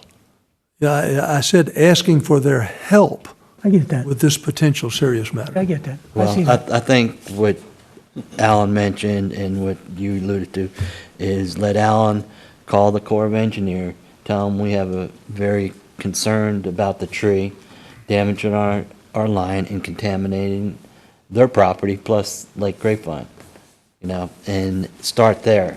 And then if we have to hire an engineer to do a study on, okay, what's exposure based on the tree? No one has mentioned the root system of the tree, because the root system could be underneath those beams and just pull those beams up. So, because that's a big tree. Yeah, it's pretty Yeah. the current root structure you can see is pretty compromised. Yeah. So anyway, I think I'll entertain a motion for Alan to get direction to what needs to happen on this and move forward. Anybody want to make a motion? I would do just that. Okay, so make a motion. Well, let me see if I can rephrase this a little bit. May I make a recommendation? I'm open. for Allow your me the recommendation. opportunity to make contact with the Corps and communicate with them as necessary about the tree mitigation issue. And then I can follow up with you all depending on what response I Yeah, receive. and I would propose we instruct our general manager to do just that. not for them to mitigate, for us. Correct. We will discuss our options with the Yeah, United okay. States Corps of So Engineers. mitigation of the tree. Correct. Okay. Our options to So mitigate the the motion, tree. the motion is what Alan just said, made by Director Thomas, correct? Can you handle that? No, okay. Yeah. I move that the general manager contact the Corps of Engineers concerning the mitigation of the tree near our aerial sewer line. And the concerns we have about the contamination. Yeah, and our concerns concerning potential contamination in case of an accidental break. Question, should he also be contacting the TCEQ as well? No, Doesn't no, involve TC. they're out of it. Okay, so we have the motion that Mr. Thomas is going to make died. Bill Rose has a motion. Do I have a second on Mr. Rose's motion? I'll second. Okay, we have a second by Secretary Treasurer Harper. Any further discussion? I have one comment. Is there, One? well, just one, Okay. and it's like a safety net. Is there any way we can shut off the sewer if that tree does fall?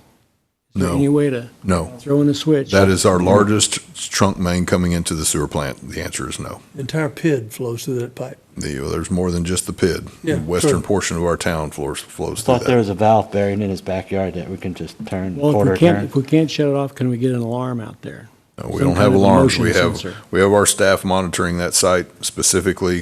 They do monitor the flow coming into the plant, but they also have a weekly work order to go out and visually inspect the site, and they're also directed to go out and inspect the site upon inclement weather. Doug, like it Tornadoes, happens, storms. Because last time it cracked and they had to service it, they shut down the line, right? Well, that's part of the reconstruction process. It's called bypass pumping, yes. Yeah, okay. So what I'm saying is, can we put a motion sensor on this tree?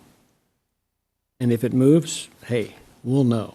I'm not aware of that I don't know if technology. there's, let me see if I can rig something up, but it does. There is I do wanna technology stop that the- can sense movement of inanimate objects. There are traffic counters, there's different things, but Yeah, I just don't know what the like cost at would a- be for that.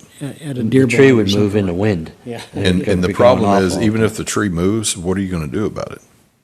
Because we can't Well, touch that we're tree. We're gonna alarm our people and we're gonna shut that line down. You can't shut the line Can't down. shut It it. is open gravity flow. You cannot when shut it that line breaks, you down. just pump it while you're getting it fixed. There's no way to stop the flow. It's all gravity. And, Bill saw it, Well, Kevin then- saw it, I saw it. There was a lot of garbage sitting in that line. So then, It wasn't a lot. I We mean, sound a- compared to Fort Worth, a three-alarm- they had. Well, it was a the bunch. alarm and get people out there immediately.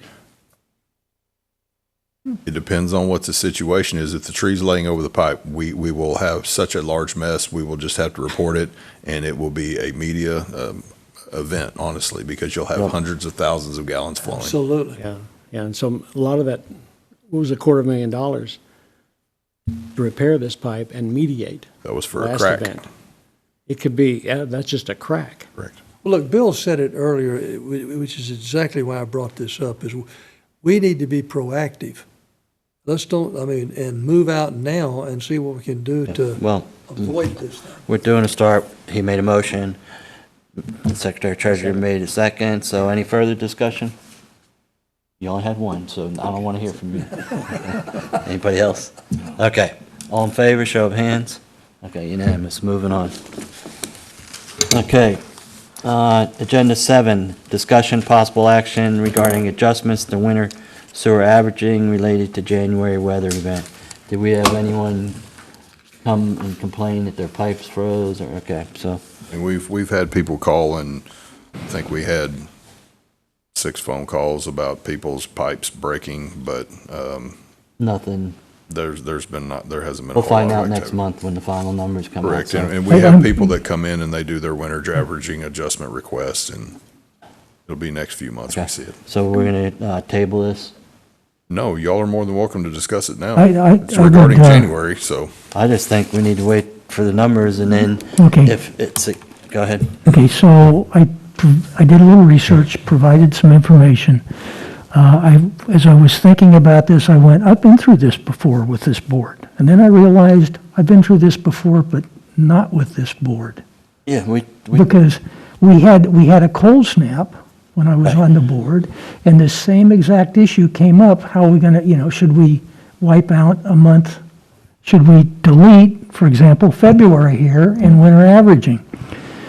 And we had a discussion and decided that, no, that's not the appropriate action. So I did a couple of papers here for you, and they're at your dais. Long story short is if you're dripping one faucet, and I looked at the number of days that were down below zero, and not below zero, but below freezing, that we got with the Alan sent us the schedule, and there were 5 days when I looked at that I would be dripping my faucet, because I do have one line in my house, which I discovered the hard way, will freeze when the temperature gets down to 20 degrees and stays there for a significant period of time. Froze up both my cold water and my hot water lines. They did not crack, but they froze up. So the guy who's lived in northern climates went, okay, you're going to open the cabinet doors and drip a faucet. So what does it cost for one faucet? It amounted to, during those 5 days, to a total of 58.74 gallons. So you take that 58.74 gallons and you're going to move it into your winter averaging calculation. The average home in Trophy Club winter average is, I think it's 6,800 gallons, but we use 7,000 gallons a month. So you're literally adding 58 gallons to 21,000 gallons and then doing your winter averaging calculation. Long story short is it's not a factor. The other thing that comes in, and that's on the second page that I handed out, I guess they're stapled together here, is you may not, as you look at this second page and go through, it's interesting to find that even though you may have increased, if you had 3 faucets dripping, increased your water usage that month in January by 177 gallons, one, it may not show up throughout those 3 months because it never creates the rollover of an additional 1,000 gallons, because we only bill in 1,000-gallon increments. So 100 or 200 gallon usage change may never show up in those months. Or, even worse than that, is it may not show up in January, but show up in February. And personally, I use roughly 2,000 gallons. My wife and I, winter average 2,000 gallons a month. So if it increased, it didn't pick up the increase in January, it increases it in February, and we come back and take the 2,000 gallons out of January, it ultimately ends up increasing my sewer costs, even though you took a month out. And you can take a look at those charts and see that. But I've now got the documentation for a future discussion. Yeah, I forget where I was looking at, but there's a calculator. You can say, okay, how many trips per minute, and then Yeah. it tells you about what you just mentioned. Yeah. And then if you go for a year, it's only 1,249 gallons, so that's very minute. What this was talking about is when we had the hard freeze about 2 years ago, that pipes burst and they were flowing water, it filled the house up and stuff. And Well, I had a neighbor across the street, I won't mention his name, he's well-known, a good guy. And he called, I got a phone call from him, a panic phone call that says, "Can you come over and shut my water off real quick? I'm headed toward the house. Wife says that we got a flood coming in, broken line someplace." And so I go over, and I turn the water off at the water line. And later I said, "Well, where was your break at?" He said, "You have a line going to the kitchen and coming up to the faucet?" Well, we were dripping the faucet. But the line went on through the wall and then was capped. Someplace, somebody had taken something out and had capped it out there, so there was no water flow through the stub section of the line, and that's where it froze and broke.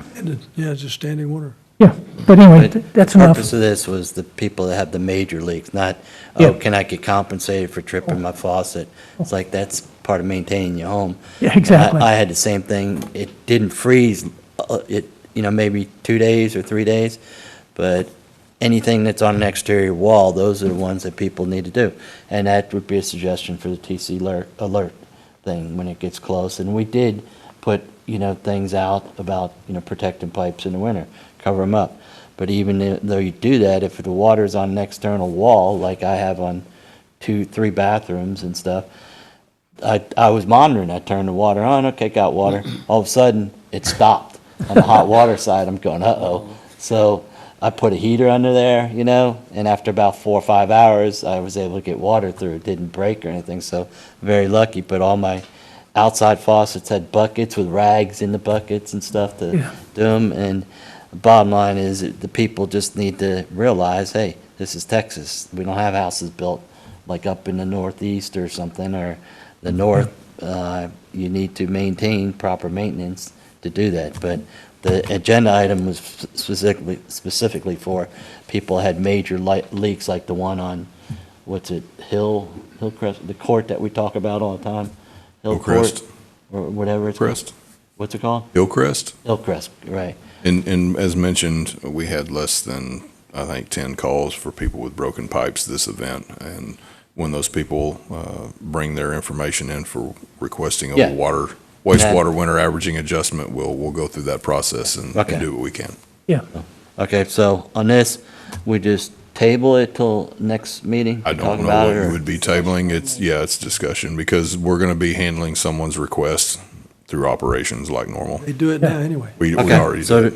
so no action on this? No Not action. unless you all want to remove the month of January or something like No, that no, from no. the calculation. No, That's no. what this would be Bill, I for. did the same thing you did. Did we I- remove I- my month of I've got a January? wall, and we had to drip it, and I calculated the gallons, and it just didn't affect winter No, it averages doesn't.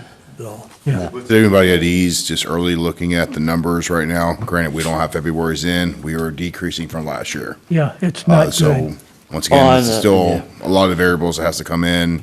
But yeah, right now, we're looking at a decrease from the consumption of last year for winter average. What did, out of curiosity, I think we talked about it, Alan, on my street, there's like water coming down the street every day, and you said you found, I saw that they There did was something some to- service orders put out, and I believe they found some leaking irrigation So issues. it's doing on it some- again. And it's probably irrigation, but staff was down there trying to get a hold of property owners on that Okay. one specific Sounds one. good. Okay, If I I'm remember good. correctly. And our Hillcrest lady, has she fixed her plumbing? To my knowledge, that was fixed, yes. And we're still flagging things that we see constant water movement in 24 hours, right? No stoppage? Does it flag? Meters? Our meters, the staff goes through there and sees those, and they'll identify and send those out to the customers Okay. when the leak detector has been running, yes. Right, okay, good. Okay, moving on. Consider, this is number 8. Consider an act to approve joint election agreement and contract for election services with Denton County for May 4th, 2024 general election. I just want to congratulate Director Rose again, running a good campaign and blah, blah, blah. And Basically- President Carr for an outstanding No, leadership. And Yeah, and look forward to the next 4 years with at least Director Rose for right now. So, anyway, so I recommend that we just cancel the election. Is that what we can That's do, the next Lori? one. Table this and go to the next item. Okay, so we're going to do that. We're going to table item agenda 8. Number 9, consider and take action, no wonder, relating to cancellation of May 4th, 2024, director election. A, accept certification of unopposed candidates, and I'm not going to read the Spanish, or is that Korean? Vietnamese. Vietnamese, okay. Or B, adopt order number 2024-0221, canceling election, and same thing.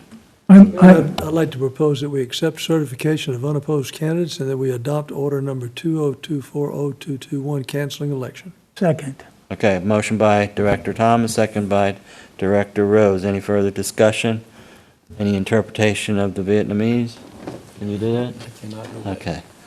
Okay. Any further discussion? All in favor, show of hands? You gotta use your right hand. and stuff. Okay. Unanimous. Okay, moving on. 10, discussion and review of district legal services, Brewster and Carr. Okay, Mr. Chairman, let me lead off here.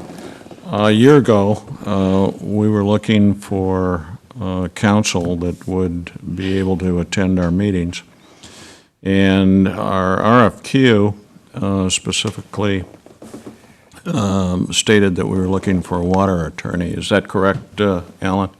It had a multitude. It was oversight of municipal water-related and specific to water code, yes. Yeah. We got one response.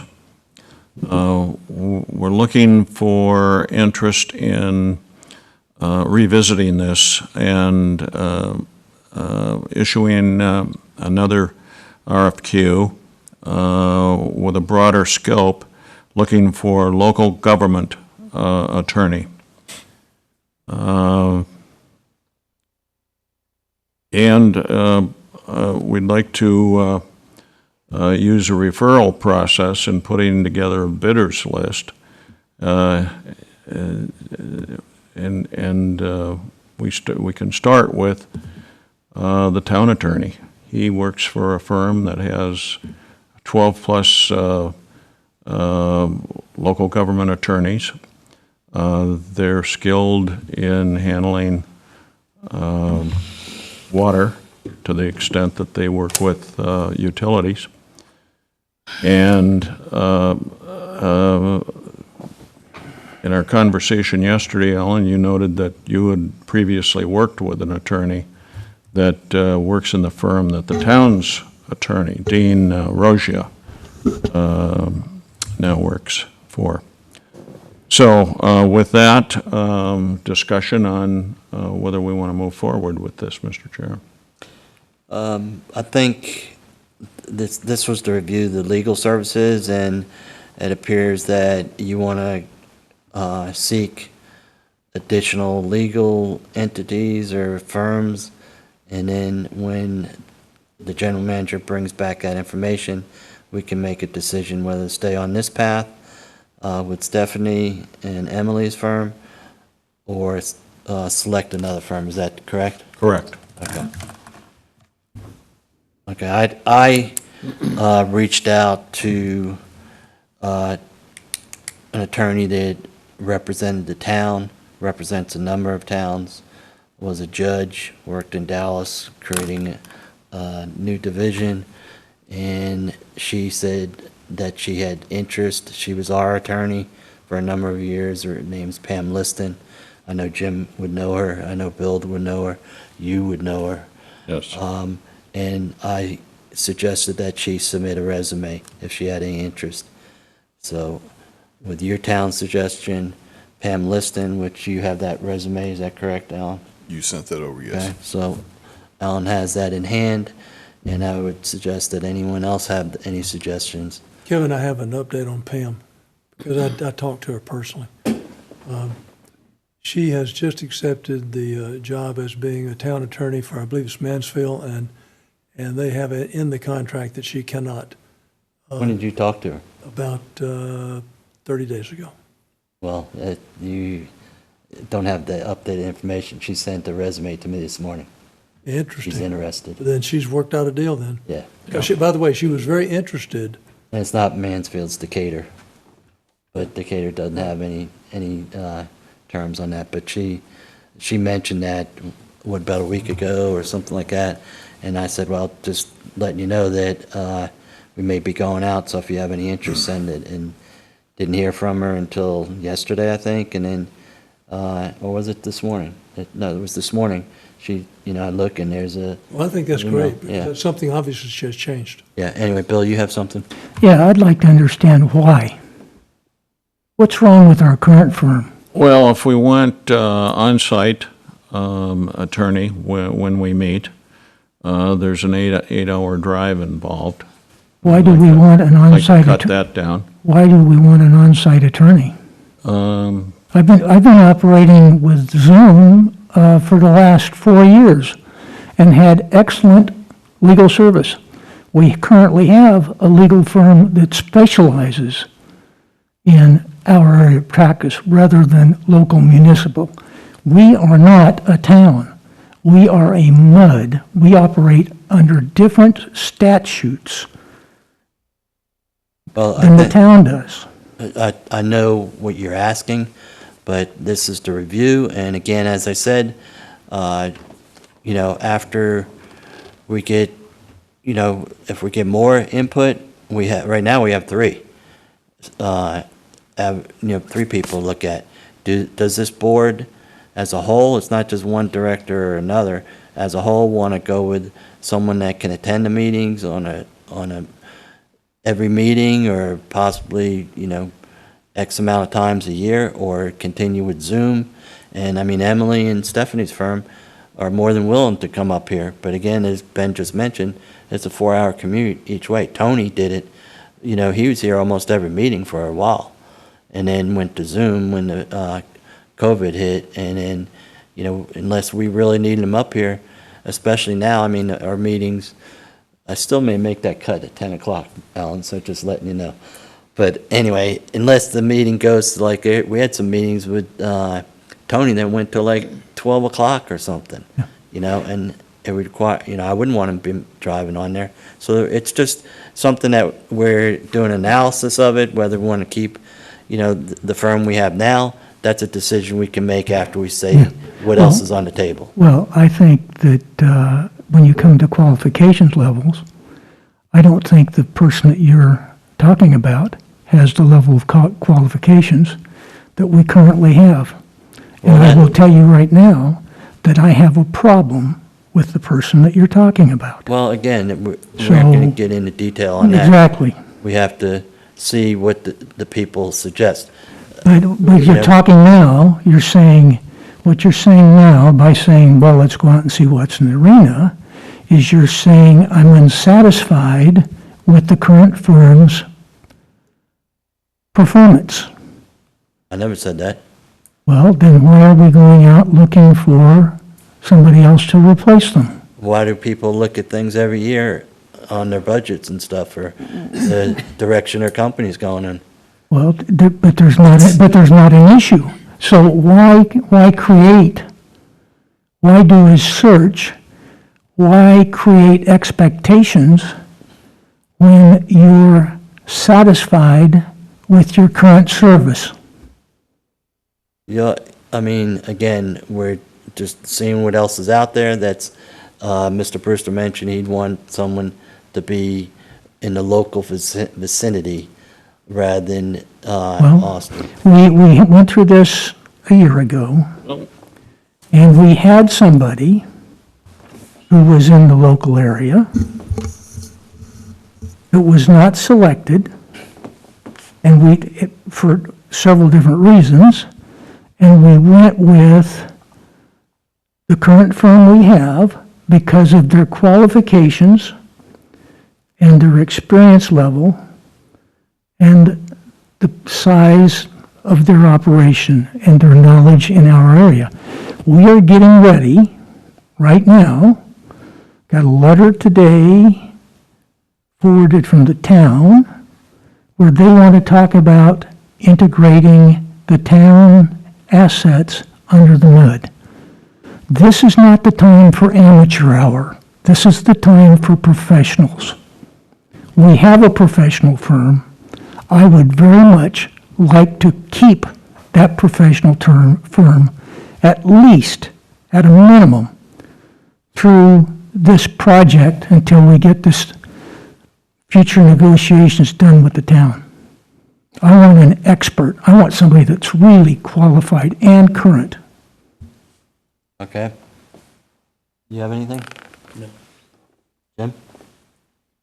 Well, Bill seems to have a personality issue, but the one person you mentioned was this town's attorney for several years and was the MUD's attorney for, 15 years.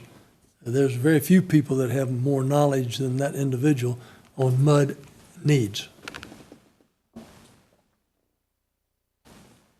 Okay, I'm going to make a motion that we give the general manager direction to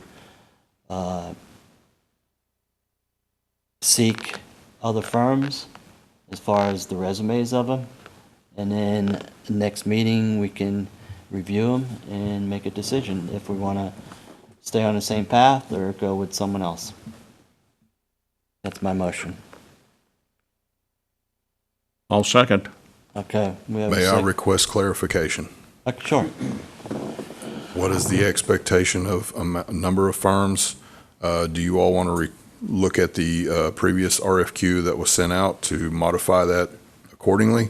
And I guess, is there a certain mile radius? What specifics are you looking for to make sure I try to satisfy your need? Because if you already have someone in mind, I don't necessarily recommend going through the process because I want to be respectful of the firms as well.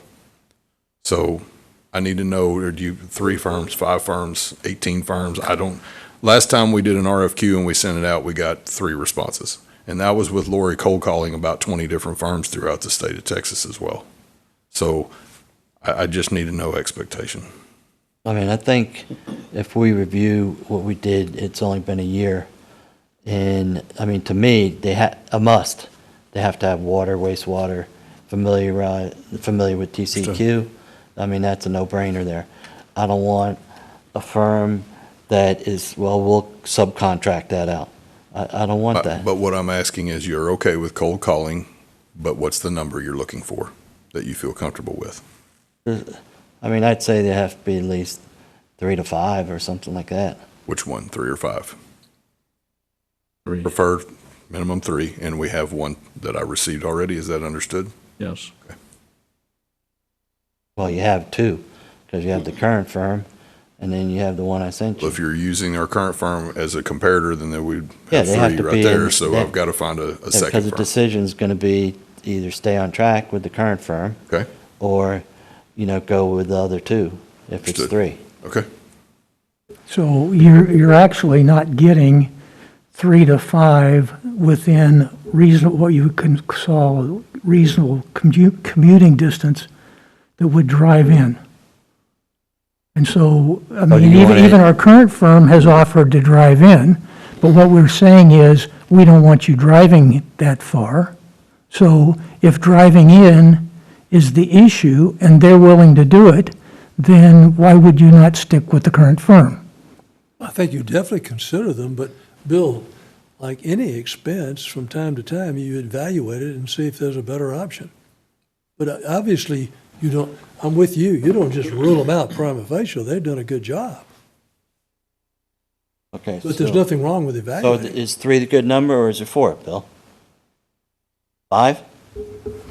You're looking for, what are you going to say? The question is, are you willing to drive and attend the meetings on a full-time basis? Is that the question that you need answered? Alan, how confident, or if any other directors have any input? I was just, helping out on the situation and throwing someone out there that has experience with the mud. But do you think you can get 5? We can request. Are we going to have a RFQ? We're just going to send our previous RFQ to 5 local firms. We'll try to find 5 firms and reach There's out a to them. time equation here of getting them to review it and then see if they're qualified and then submit a proposal that in a month's time. Did you last time check with the firms that handle the Denton County muds? I checked with everybody in our area that was a water district. I went through the entire AWBD list of attorneys. Were any of them Denton County muds, so? I don't have that list right here. Okay. But I contacted everybody that was in our area, and we ended up having to go as far as Houston to find people who would take general counsel. A lot of the firms that handle Denton County areas are part of a larger firm, or they're based out of Austin as special counsel, or they're a developer. Okay, well, legal I'm just counsel, saying so that would be a We source will to do our best to Well, find does anyone- 3 others. Is Anyone that have any fine? problem with doing 5? Okay, so we're going to do 5, right, Bill? If you can get 5, Okay, I'll Then- amend my motion to 5. Okay. There was a second by you, Second. right? Okay, so everybody understand what's on the table? Okay, all in favor, show of hands. Okay, all opposed? Director Rose is opposed, all the other directors are in favor. So, and obviously, they're 1 to 5. Yes, Emily and yes, Stephanie's yes. firm, okay. We already have Is that right, Bill? information. yes. Okay. And they would, and the agreement would change that they would attend Yeah. rather than Zoom. Right, okay. Moving on. 11, future agenda items. Board members may provide requests for discussion items for a future agenda in accordance with the board's approved bylaws. No further discussion will be held related to topics proposed until they are posted on a future agenda in accordance with the Texas Open Meetings Act. Okay, anyone have any future agenda? You had, There was one. Yeah, Alan has received a letter 2 days ago from Brandon that I think we ought to put on the next agenda for discussion. It has to do with the request to reestablish working group for Town and Mud. okay? You have that, Lori? I think that the real topic is not, well, he's talking about the working group, but the real topic is bringing town PID assets into the mud. It's about reestablishing the strategic committee members. Okay?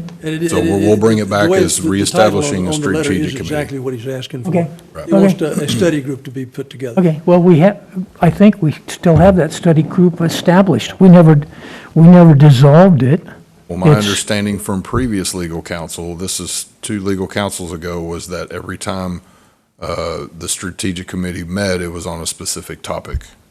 Okay, They were given direction to discuss specific topics, and the last one was the feasibility study, and that has now been concluded. So okay, I believe this has to be discussed and members appointed if you all are wanting to do so. okay, Does that make Just sense? Okay. discuss it and take any action needed, Correct. okay? okay. Regarding strategic committee. Yeah. Have that, Lori? Yeah. Yep, Anything else? You want to talk about the agreement, have an update on the I got it. line? I've got everything ready to go. Okay, so make sure that's on the agenda. Well, I'll follow up. I may not get a response. So if I get a response, I'll bring something back Yeah. on the next meeting. Just have it, if not, we can just table. I'll bring it no back if I action. get a response, yes. Okay. Anything else? Okay, moving on. To 12, next meeting date. Right now, it's March 2024, and I would ask to see if we can change that date, because I leave for London that afternoon. Is that possible? And then When do you suggest? Probably the week after or the week before, but Week after would be much better for staff on reporting. I should be back by Wednesday. So you're proposing March 27th? Yeah, if that's all right. 28th would work better. You'll be back by then, Kevin? We can do the 28th if that's So what let's you'd do the like. 28th. If everybody, can you do the 28th? Oh, I have no idea. Thursday. Sunny day, about 76 degrees. What? What day of the week is that? 27th. The way? Thursday? Thursday? Thursday, but Last Probably. Thursday of March. Probably. Can you do that? sure. Okay, Jim? Not a problem. Yes. Okay, so the 28th. 6:30. And then Chris is going to be, I will work on letting him know the new date. Yeah. okay, I appreciate it. Yeah. That does, moving that date back does tighten the timeline when we pass our rate order and going to the town and having them follow through and pass theirs. That does create a time crunch, because it goes into effect on the 1st. Which is If you determine to make any changes. Yeah. Okay. The next meeting's the 28th. March 28th at 6:30 PM. Okay. Okay, thank you. Okay. We don't have anything else, so we will adjourn at 10:11.